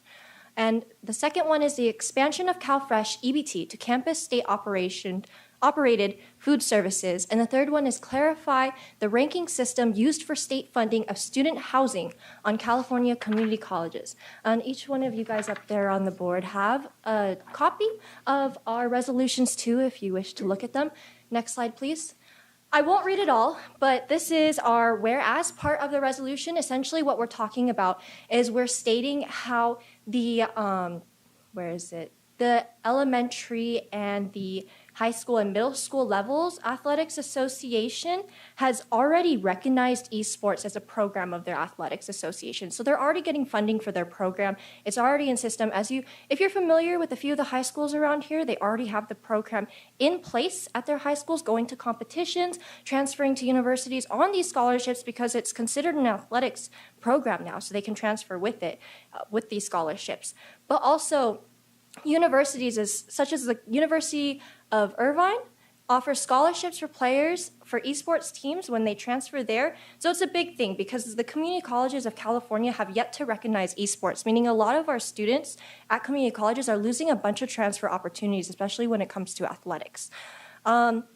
This resolution was pulled off a consent agenda. So last minute, we ended up having to debate it, and it was probably one of the most terrifying things I've done in my life because there were over 700 attendees in this conference. So that's the biggest public speaking I've ever done. But also something else to note, back in 2017, the Olympics Committee had already recognized esports as well as a sport that could be played and competed. It was at the level of any other athletic sports. So California Community Colleges Athletics Association is really the only association that's behind in recognizing esports. Next slide, please. So basically what we're asking for is that the Student Senate for California Community College advocates to the California Community College Athletics Association to recognize esports as well, so that way our students can have these transfer pathways when they go to universities, because it's such a loss for our students to not have these programs available to them or these transfer pathways for our students to go off of in athletics. So I'll go a little bit into the debate. This somehow arguably ended up being the most controversial resolution at the conference. And I mean, It got really heated there. We got a lot of negative feedback, and Kleinsmith and I, who are both up there, we were fighting for our lives. I mean, I've never had to argue that hard for something and try to convince people to vote yes. You had people on the con side who were completely against video games in general. And they just didn't see a reason like why video games should just be a part of the education system, and not recognizing that these are regulated video games. So it has to be recognized by the districts. It can't just be anything. They have to be video games that are multiplayer, build a sense of community, and also can be competed well, like any other sport can. So there are some strict regulations around it. And then you had people on the pro side talking about how this would become an athletics program that disabled people who can't participate in physical sports would be able to participate in, and give disabled people who are not physically able to do sports an opportunity to gain scholarships. And this went on back and forth. I think after that student who talked about the disabilities, the guy who came after her started talking about the cons and basically said, you know, that's a great story you have, but get a life. So when I mean it got heated, I mean it got really heated. It was such a controversial topic at this, and we had a lot of topics that were discussed with over 60 resolutions submitted. I mean, this was definitely a very controversial topic. But in the end, we did manage to win with 35 votes in the yay and 18 votes in the nay. So our resolution was passed, and it will now be going to state level advocacy, where it is up to the Student Senate for California Community Colleges to push this through. So we are now at state level recognition, and you can see that's the pro lineup. There was a lot more students. Unfortunately, I couldn't capture it in the picture. Don't blame me. I was up there, so my advisor was the one who was supposed to be doing the photos. I would talk to him about it. But yes. Drinks again, huh? Yes, that you can see Kleinsmith and I up there in front of the entire conference, like looking at each other. We are so tired because it's the last day, fighting for our lives as you have people just completely disregarding it and not taking it seriously at all. But yes, we came back with that one. Next one, please. So our next resolution was the expansion of CalFresh and EBT cards. So essentially what we're asking for is that students who are already eligible for their CalFresh and EBT cards to be used on hot foods, to have an accessible place on campus where they can buy food here. Because at the moment, a lot of community colleges don't have that accessible for students. So students will have to find the time to leave the campus, go to somewhere that has an accessible place where they can buy food with their EBT cards, and then come back. And for a lot of those students, it just isn't, it's another burden on them. They have to leave, that's gas money on them that they're watching every penny already. They're worried about their food. Sometimes they can't even get hot food.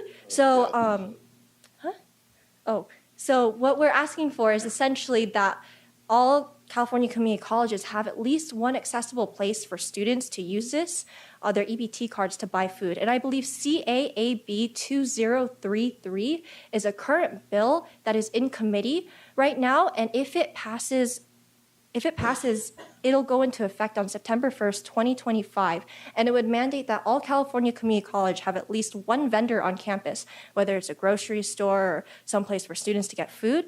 It would mandate that they be required to accept CalFresh or EBT, because it's so important that our students have their basic needs on campus in order to focus on their education. Next slide. Okay, pause. Can't we just do that? Yes, but a lot of colleges refuse to do it. Why are we not doing it? That I is mean, you can use an EBT card at a liquor store. correct. Why are we not doing that? I don't know. We'll have to look into it. 'Cause We I can look know into you, it. You need a special system to accept the EBT. So And a lot of California community colleges don't want to spend the money on a new system for it. I think it's just Let me the PO interject. I think it's just the point of sale thing. It runs just like a credit card, and liquor stores and fast food places, and I mean, you see we accept EBT at Yes. gas stations. Yes. You can go in and get a candy bar at Chevron on an EBT. And unfortunately, Why not do all we not California just community Just colleges for have it. purposes campus of time here? tonight, because we have Yes. somebody that needs to get out of state to Yes. a conference. I just talked to Dr. Walton. We're going to agendize and take a look, and you're absolutely right. I mean, Well, this is How could it be? this is an operational issue. So I hear the board. We will take this up and Right.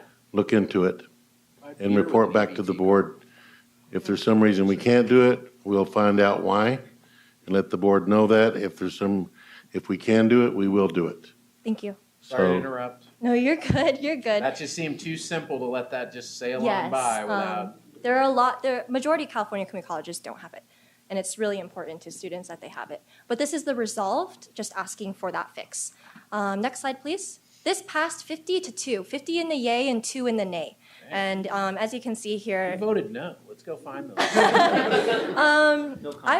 no comment. I have no comments for it. But this also passed. So this is now a resolution that is at state level recognition as well. Next slide, please. And finally, a personal project of mine after sitting on the board and having a meeting on it here is the state funding for student housing. So as you know, there is a system that colleges have to go through in order to apply for state funding, and it has 3 ranking systems. Once you finish the ranking systems, you are no longer eligible for state funding of it.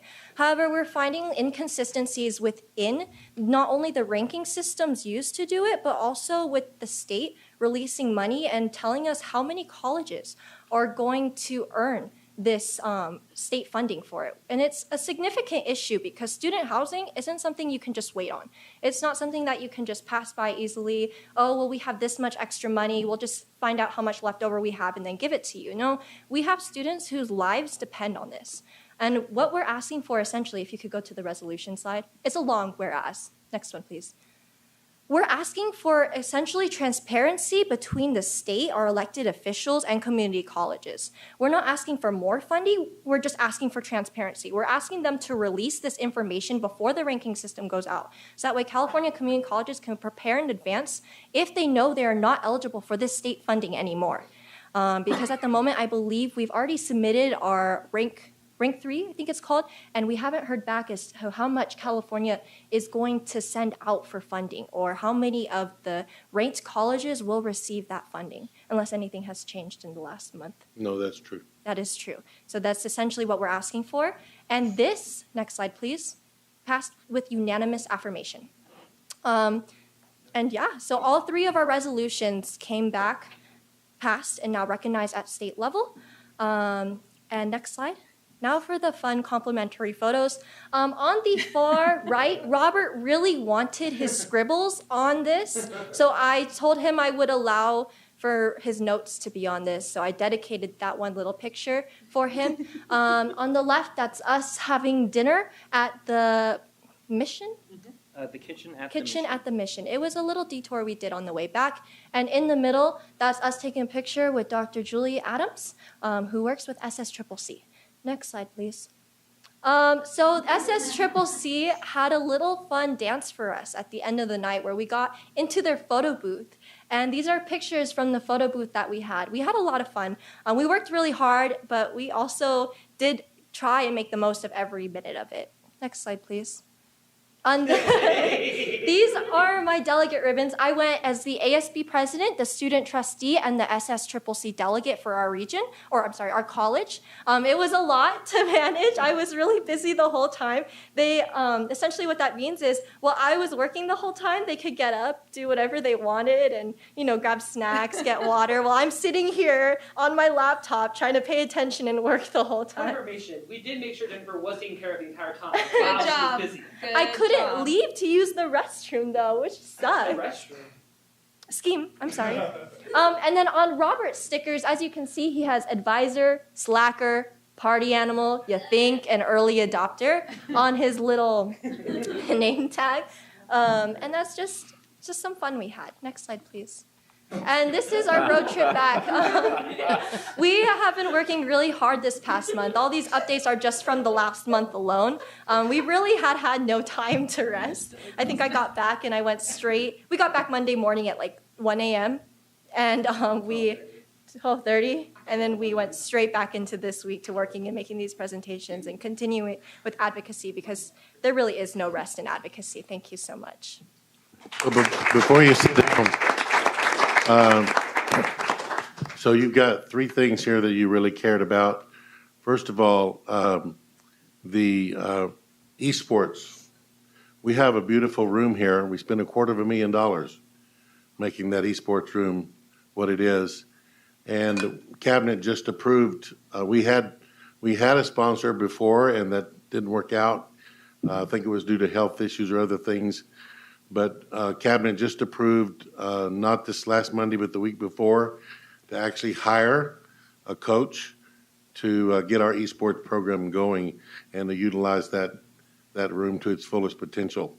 So I know when we first opened it, we had like 200 students interested in that. Ironically, a lot of them were out of the STEM, or maybe not so ironically, kind of interesting because some of the ones that play football weren't interested in the esports, but those that don't play football like the esports idea. So that is an investment we're making.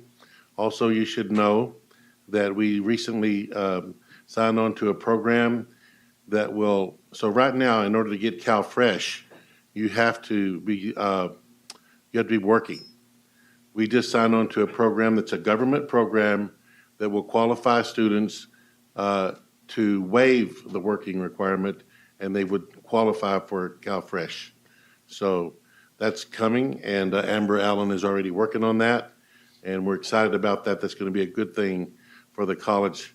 We'll go into more details on that at some other meeting. And then you already know that I've asked about this CBT thing before. I don't remember what the answer was, but we have agendized it. I just sent it to Michelle for this Monday's cabinet to see what has to happen here to make that happen. And then in regard to the student housing, you already know I'm in the fight on that. Yes. So I'm statewide fighting for VVC on this, and so we're going to do what we can. But I want all three of your issues. I want you to know your college is behind you, and thank you for your support. It helps us do what we need to do. And so very proud of you. Thank you. We came back with 100% success.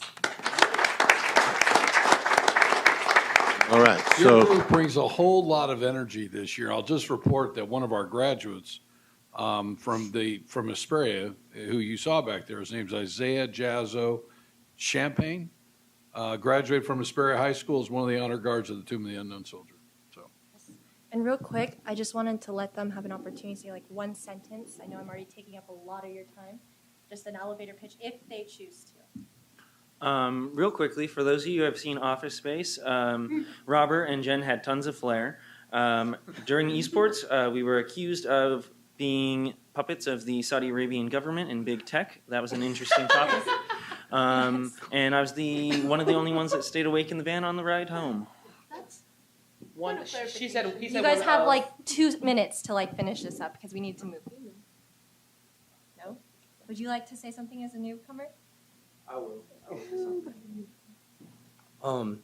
Personally, I want to give praise to Advisor Sewell and Mentor Isabel for the trip that they had. They were very professional, very organized, and they always, as a newcomer in ASB, they've always treating me like family, and to me that's a very big thing of what they've done. And also these behind me treating me like family, and they're also very great role models and people who I look up to in ASB. I want to furthermore advocate and help at the school as much as I can. And they also helped me introduce you to the board of trustees over here. I just want to say thank you guys for everything you guys have done for me, and thank you.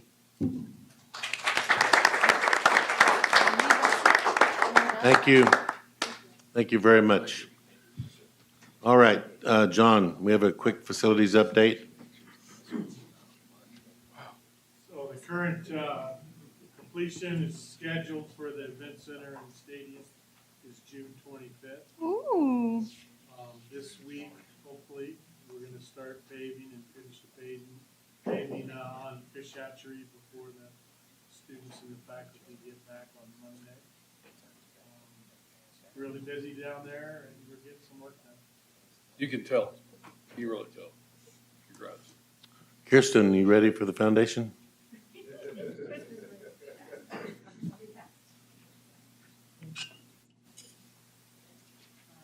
Good evening, everyone. I have a presentation for you. Maybe. Maybe. We tested it earlier, it worked.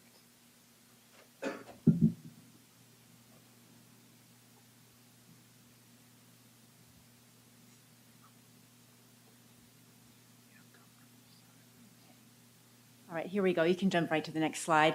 As promised last month, I could not announce all the honorees for our Hall of Fame Gala, but now I can. Yay! So we have Carlos Sarmiento, owner of Cars, for Distinguished Service to Community. Our young alumni is Chantal Picon.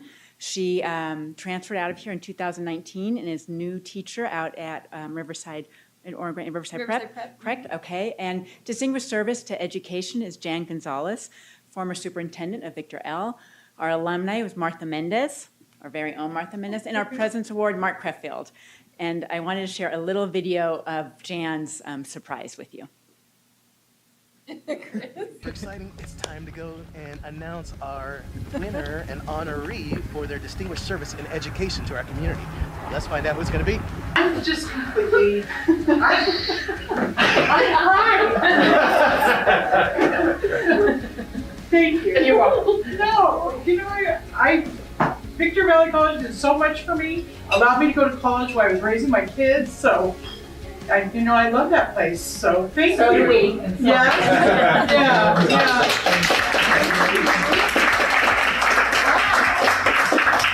Thank you to this tremendous club for your nominations and support of Jan. Oh, you guys. Yeah. Thank you. Yeah. Oh. Now you know why they called you back. Well, thank you. Congratulations, Jan. Oh, you're welcome. Thank you. I love you guys. So that was the Kiwanis Club that nominated Jan, and that's where they meet at Little Bit Country Cafe She's a on great Sperry lady. Road. She's fabulous. She's a very inspirational. Yeah, and her husband has been worked in the school district too, so it's been great. And then the next slide, please. For exciting, it's time to go. And that's, of course, our event. Reminder, across the universe, we are transforming the Hilton Garden Inn. You're not going to recognize it. It's going to be galaxies, Milky Way, planets. It's going to be amazing. So just a reminder, please, to attend. And then I had one more slide after that. Just a thank you, and I will be reporting out on campus grants next month on our winners. Thank you. Thank you so much. So, in the interest of time, since we've had lots of presentations tonight, the next two items, Michelle, I'd like to table for next month presentation on Pathway MOU with Cal Poly and the Baccalaureate Respiratory Therapy Program. All right, and that concludes the President's report. Section 10, Academic Senate. Nobody here? AFT part-time faculty? United? ASB? All right, real quick. Thriveopoly is April 19th from 11 a.m. to 2 p.m. in the SAC. ASB Spring Talent Show will be April 26th in the Black Box Theater. And the Multicultural Center has been holding workshops on leadership, and this aligns with Goal 6 of ASB. Thank you. CSEA?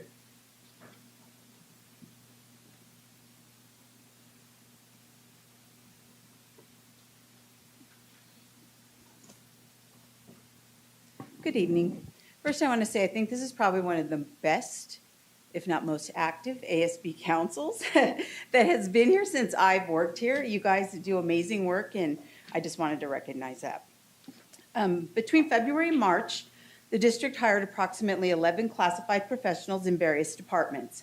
In addition, the reorganization for administrative services that you'll be voting on later tonight will also add about 12 additional classified professionals, as well as making several employees who have been working out of class whole. We appreciate the work that went into making all of this happen.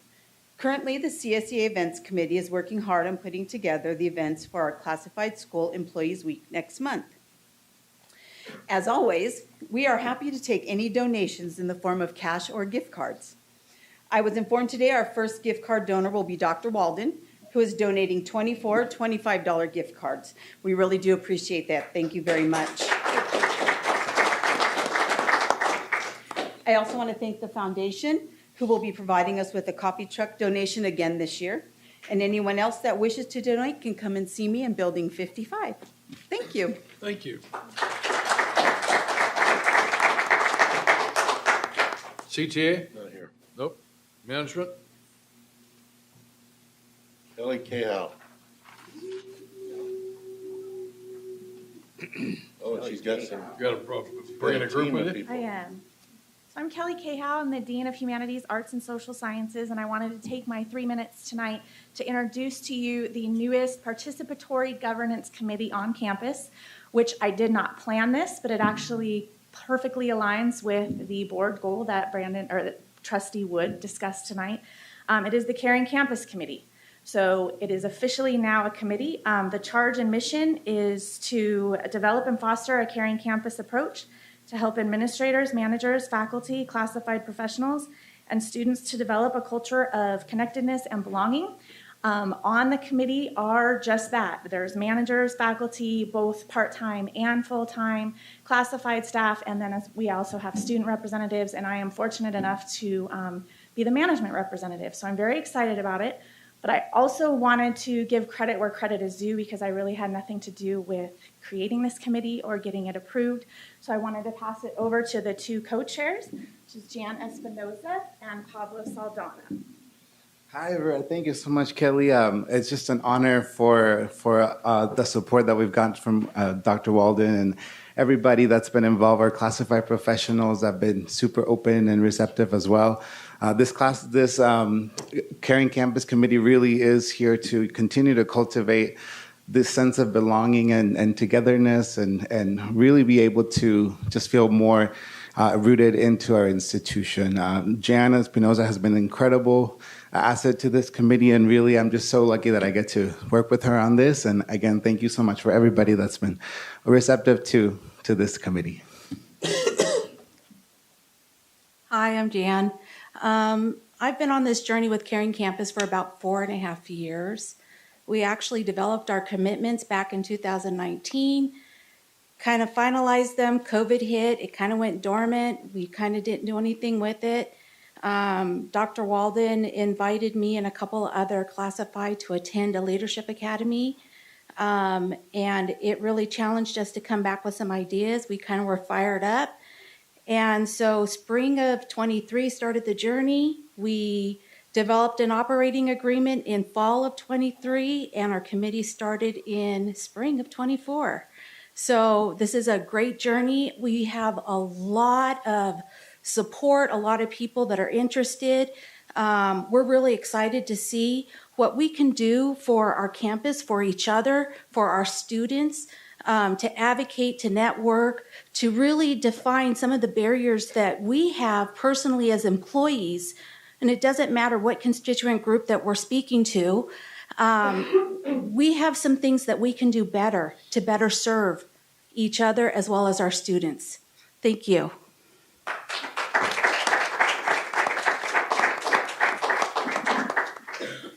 Thank you. Next item is consent agenda. All matters listed on the consent agenda are considered by the board of trustees to be routine and have been approved by the president and superintendent under board policy 2430.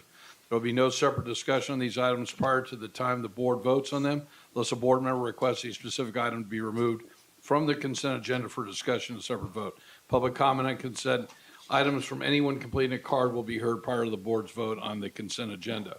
The complete written agenda to address the board shall be submitted before the beginning of the open session portion of the meeting. This is an opportunity for the public to address the board on any of the consent agenda items. Public comments are limited to 3 minutes per individual, total of 50 minutes per topic. Speakers will be timed electronically, and all speakers will be called to the podium to speak at the appropriate time to address the board. Only those that have been recognized by the board president will be permitted to speak under board policy 2350. I need a motion for the consent agenda. Motion? Oops. Second. I have a motion by trustee Tarpley and a second by trustee Wood. Any discussion? No discussion. Student trustee? Yes. Didn't forget. Thank She didn't you. have to tell me. I was waiting. Jennifer, I was waiting for that. It's like all of a sudden it's like a nod, you know? That wipes out 3 pages really quickly. Oh, no, I'm not awake, apparently. Get the vote in? Sorry. My Oh, bad. were That you was sick? me. It was me. You screwed up? Yep, Okay. Just want to note it. sure did. Okay. Note it down. It's on the record forever. I think I shall survive. Okay, cool. Action items. The complete written request to address the board shall be submitted at the beginning of the open session portion of the meeting.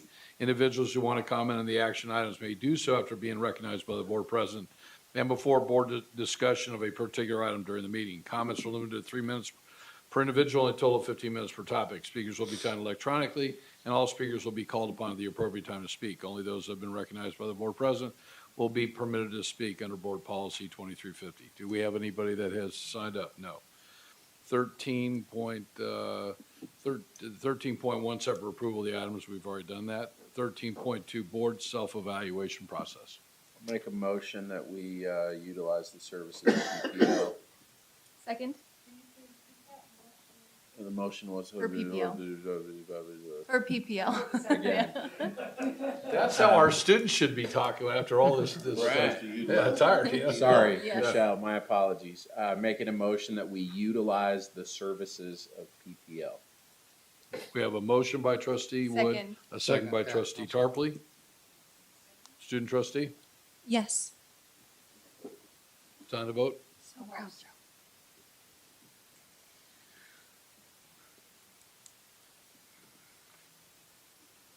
I'm sorry, motion was by whom? Trustee Wood, second by trustee Tarpley.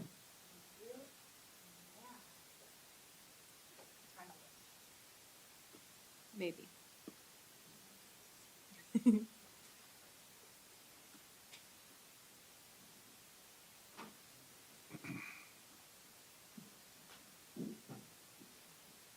Item 15.1, change orders 6 and 7, an increase to Bernard Brothers, Inc. Dr. Walden, Oh, did you hear that? Motion is second. I need a motion. Motion. I need a second. Second. I have a motion by trustee Henderson, a second by trustee Pinkerton. John, could you come up and? I got a notice from somebody, I guess listening online, they couldn't hear you a while ago when you were Couldn't sitting. hear me? They want you in the mic. Okay. Change order 6. Some changes to the boardroom, 63,000.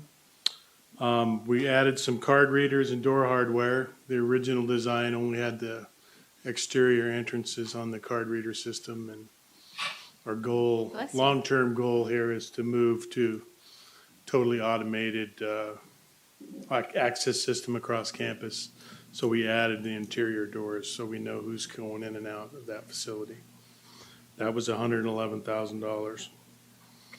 We had the contractor procure some kitchen equipment that was owner furnished that we could have went out and bought ourselves, but it was not really economically feasible to do that. Including equipment for the concession stand, a lot of catering, warming carts, stuff like that. So that was $118,000. And then the architect left out communication boxes at the end of each end of the football field, and that was about $30,000. So that's change order 6. Change order 7 We changed the finish in the exterior restrooms on the floors. There was an epoxy coating that was originally designed. We got a credit for that. We want to go with polished concrete because of all the exterior traffic. It's easier for our custodial crew to keep clean.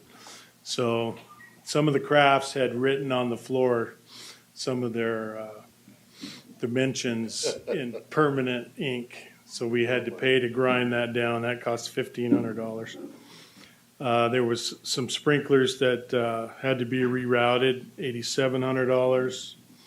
Some trim around the concession service window, that was $2,200.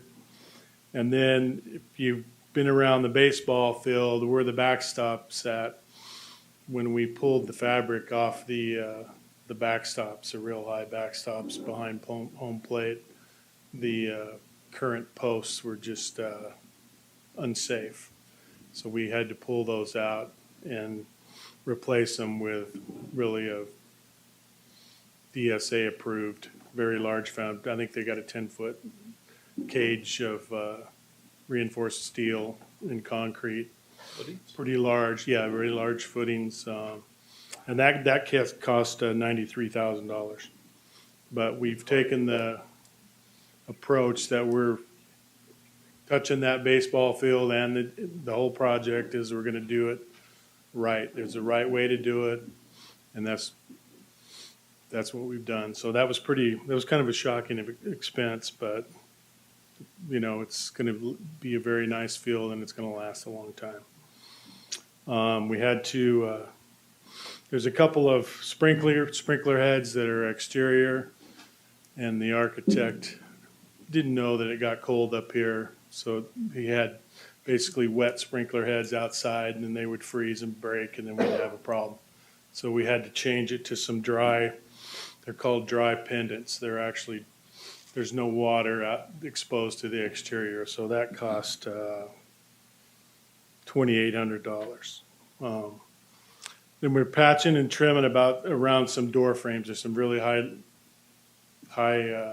lead time door frames, so we can get the project moved, accelerated while we're waiting for the door frame. So we're going to do some trim around so we can do some of the other finishes while we're waiting for the door frames. That was $5,300. And then, of course, the lecterns that were spec'd were not ADA compliant. So we changed the lecterns to match the lecterns that we used in the last project in building 50 and 52. And that cost $10,647. So that's what we're doing so far. And change orders are almost $2 million, and probably close to half of that is owner requested on work on the baseball field that wasn't in the scope of the work. So, And the other stuff that isn't, that other $1 million, is that back charge? which one's that?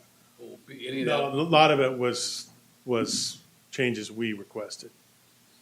So we're actually going through a few more changes right now. There's on the north side of the event center was all pavers, and they weren't vehicle rated pavers. I brought that up before. So we're going to put in a concrete area through the gate towards the football field so that we could accommodate. We're going to put concrete in lieu of the pavers, so we can accommodate like food trucks can drive into the backside of the event center, and we could, you know, if somebody wants to rent the facility, there's a place they can park two food trucks, because if somebody drives over those pavers, we'll be replacing a lot of pavers. So there's just a few things that we've had to make changes on.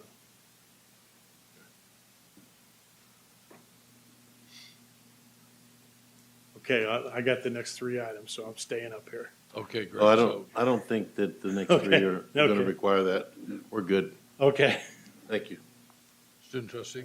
Yes.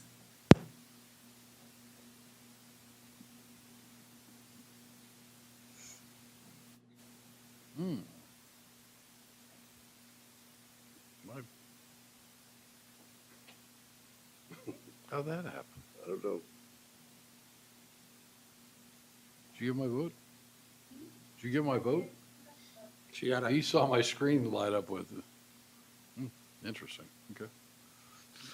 15.2, water purchase with James A. and Sola B. Revocable Thompson Living Trust. Motion. Second. I have a motion by trustee Tarpley and a second by trustee Pinkerton. So basically, this is our annual water bill. It's been about this much every year, How much is it? 115,000. Go. Okay, we have a motion, we have a second. Student trustee? Yes.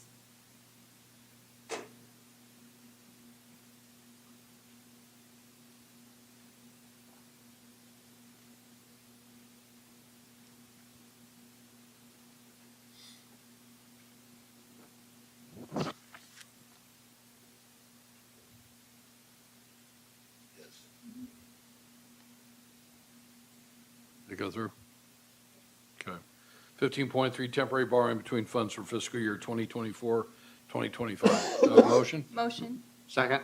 We do this every year. Motion by trustee Tarpley, second by trustee Henderson. Dr. Walden? It's standard every year. Student trustee? Yes.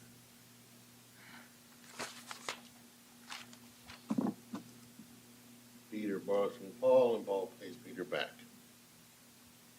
What that amounts to.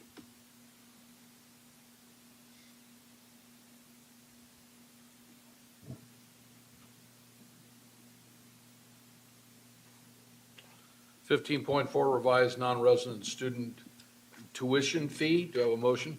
Motion. Second. I have a motion by trustee Tarpley, a second by trustee Henderson. So we know you just approved this. The state rejected it. They said that we weren't charging enough. You can't charge less than it costs you to have them. So we were trying to be competitive. And so the chancellor's office rejected it. So this is correcting it to satisfy the chancellor's office and the regulation, which we didn't know existed. Student trustee? Yes.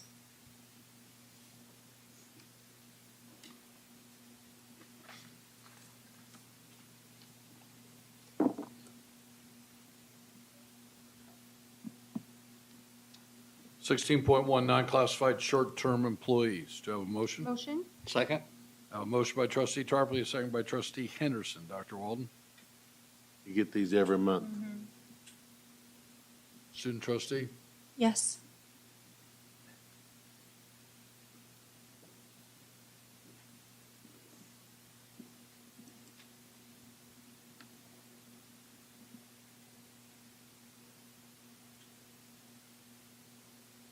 Sixteen point two, memorandum of understanding, classified placement correction for Elliot Williams. Do I have a motion? Motion. Second.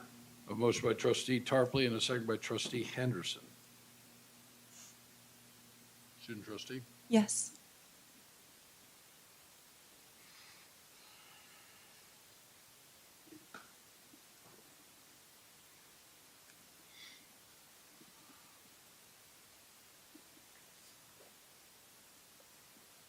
Sixteen point three, academic equivalency for Jenny Short. Do I have a motion? Motion. Second. I have a motion by trustee Tarpley and a second by trustee Pinkerton. Any discussion? Student trustee? Yes.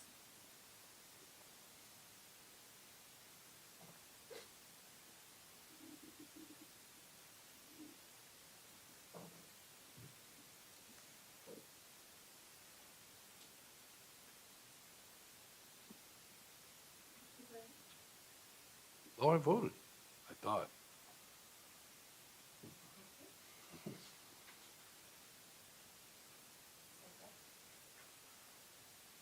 Sixteen point four, AFT, part-time faculty collective bargaining agreement, 2022, 2025. Do I have a motion? Motion. I'll Do second. I have a second? I have a motion by trustee Henderson, a second by trustee Tarpley. Any discussion? Student trustee? Yes.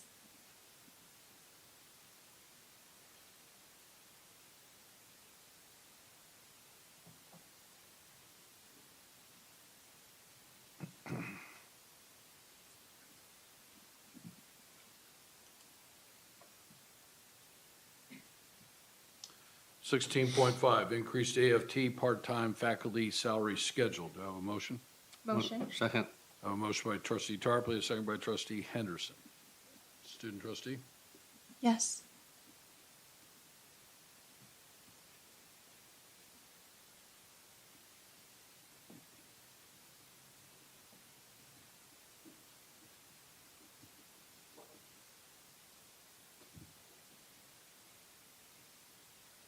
Sixteen point six, increase to classified salary schedule.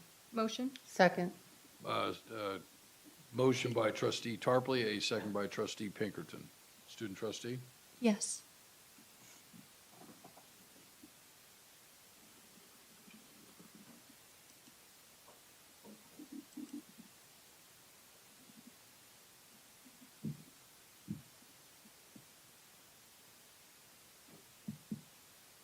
Sixteen point seven, increase to administrative management confidential salary schedule. Do I have a motion? Motion. Do I have a second? Second. Motion by trustee Tarpley and a second by trustee Pinkerton. Student trustee? Yeah. I guess Robert can get an increase in pay. No, this one excludes Robert. This one? Robert gets a decrease of 14%. Perfect. That's exactly what I For was looking taking you for. to Chinatown. Yeah. It's all on camera. Okay, increase to executive administrators, cabinet level salary schedule. Do I have a motion? Motion. Second. I have a motion by trustee Tarpley, second by trustee Henderson. Student trustee? Yes.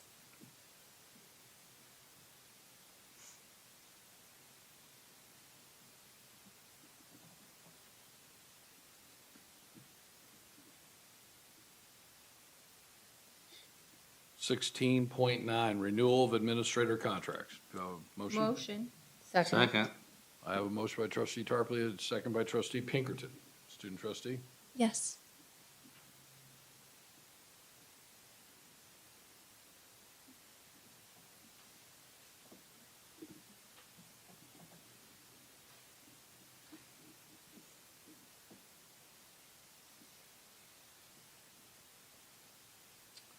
Sixteen point one oh, reorganization of the Administrative Services Division.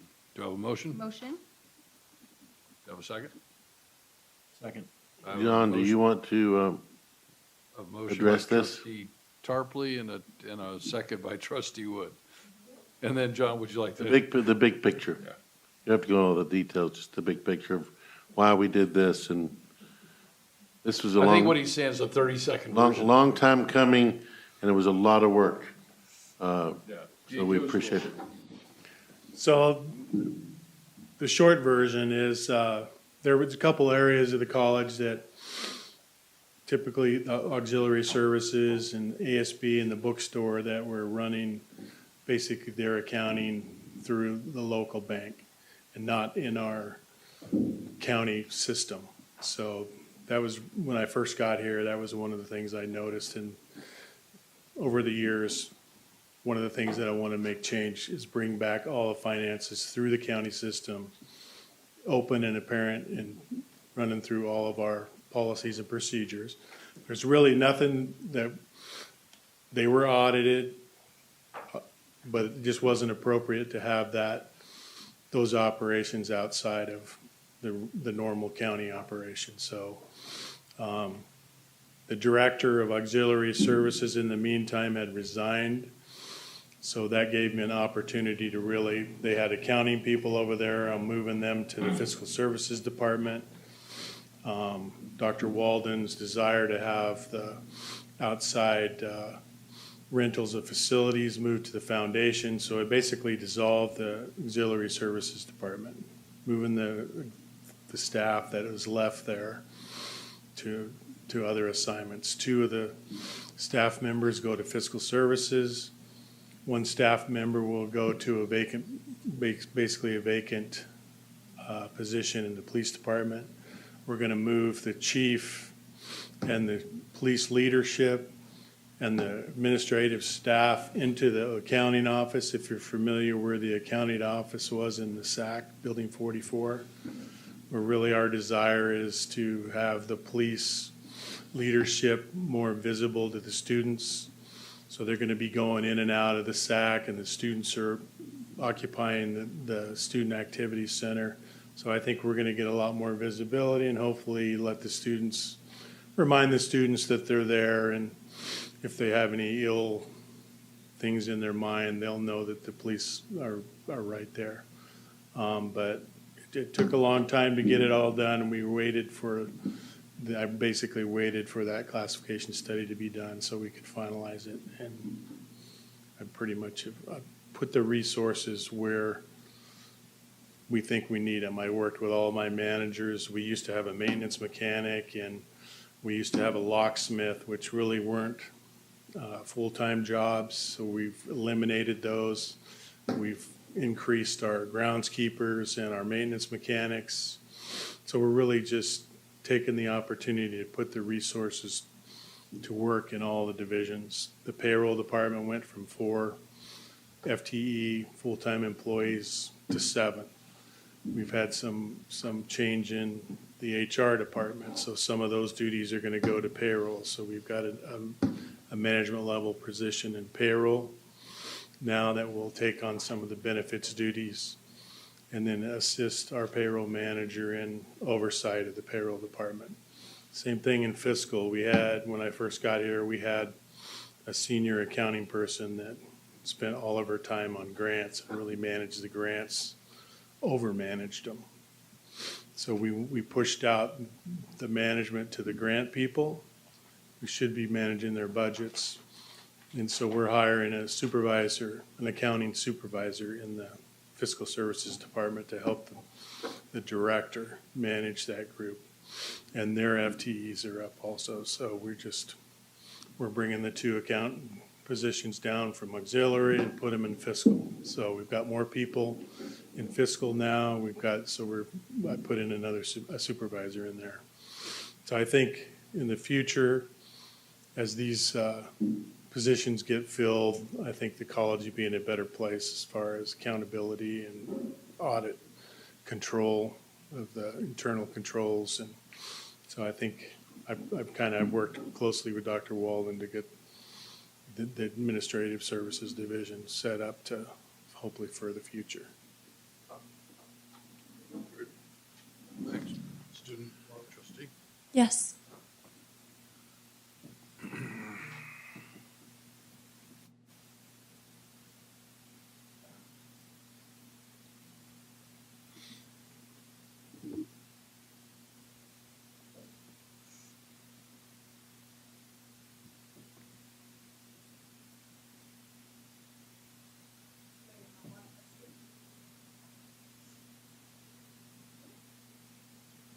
It wasn't me.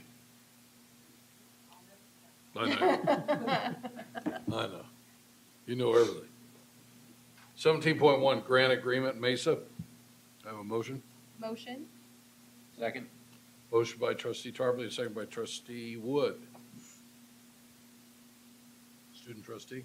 Yes.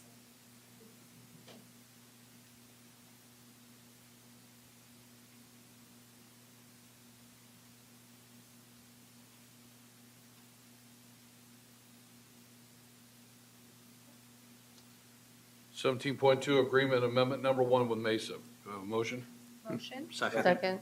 I have a motion by trustee Tarpley, a second by trustee Henderson. Student trustee? Yes.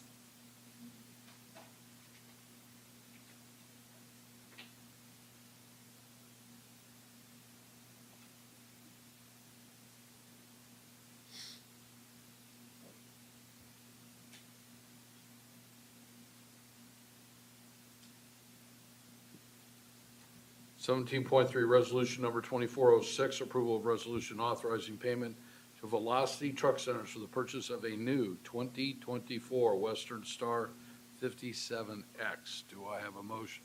Motion? Second. I have a motion by trustee Tarpley, a second by trustee Henderson. Student trustee? Yes.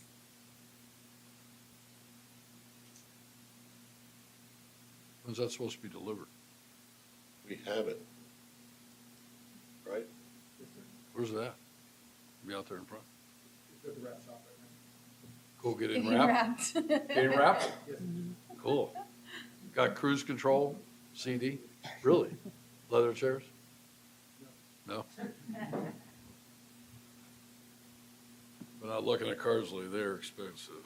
Okay, 17.4, contract ed with San Bernardino County Probation Department. Do I have a Motion? Second. A motion by trustee Tarpley and a second by trustee Wood. Student trustee? Yes. Oh, that thing came in fast. That time. Yeah, it's like a speedball. Right. 17.5, curriculum changes. Motion? Do I have a second? Second. Trustee Tarpley, the motion, and a second by trustee Pinkerton. Student trustee? Yes.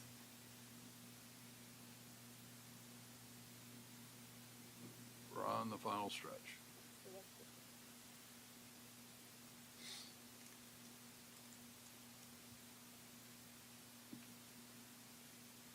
$17.6 memorandum of understanding, CCAP partnership agreement renewal July 1, 2021 through June 30th, 2024, all CCAP locations. Do I have a motion? Motion. Second. I have a motion by trustee Tarpley, a second by trustee Henderson. Dr. Wald? This renews our high school partnership for dual enrollment with 9 of our local school districts. Has to be renewed annually by law. Student trustee? Yes.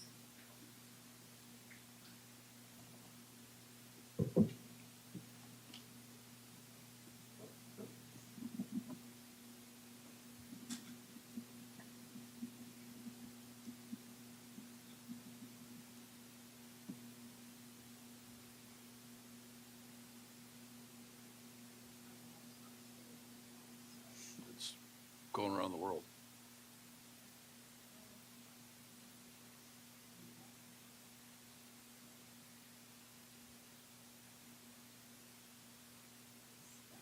Do you want to do a verbal? All your votes are in there, it's just not, I'm just gonna move on. It's going so fast. Great. Can I go to 19.1? It's informational. So we're It's good. informational, it's just not really. So for an informational, it's Sunshine Open Successor Collective Bargaining Agreement between the district and CSEA Chapter 584. Adjournment. Motion. Second. I gotta read it. You don't have to read it. Yeah, you do. It is the intention of Victor Valley Community College District to comply with the American with Disabilities Act in all respects. A person with a disability may request that the agenda may be made available in the appropriate alternative format. A request for a disability-related modification or accommodation may be made by a person with a disability who requires modification or accommodation in order to participate in the public meeting to Monica Martinez, Victor Valley College, at 18422 Bear Valley Road, Victorville 92395-5849, 760-245-4271, extension 2455, from 8:30 a.m. to 5 o'clock p.m., Monday through Friday, at least 48 hours prior to the meeting to make reasonable arrangements according to Government Code Section 54954.2. Do I have a motion to conclude? Do I have a second? Good. We're done. Wood and Henderson.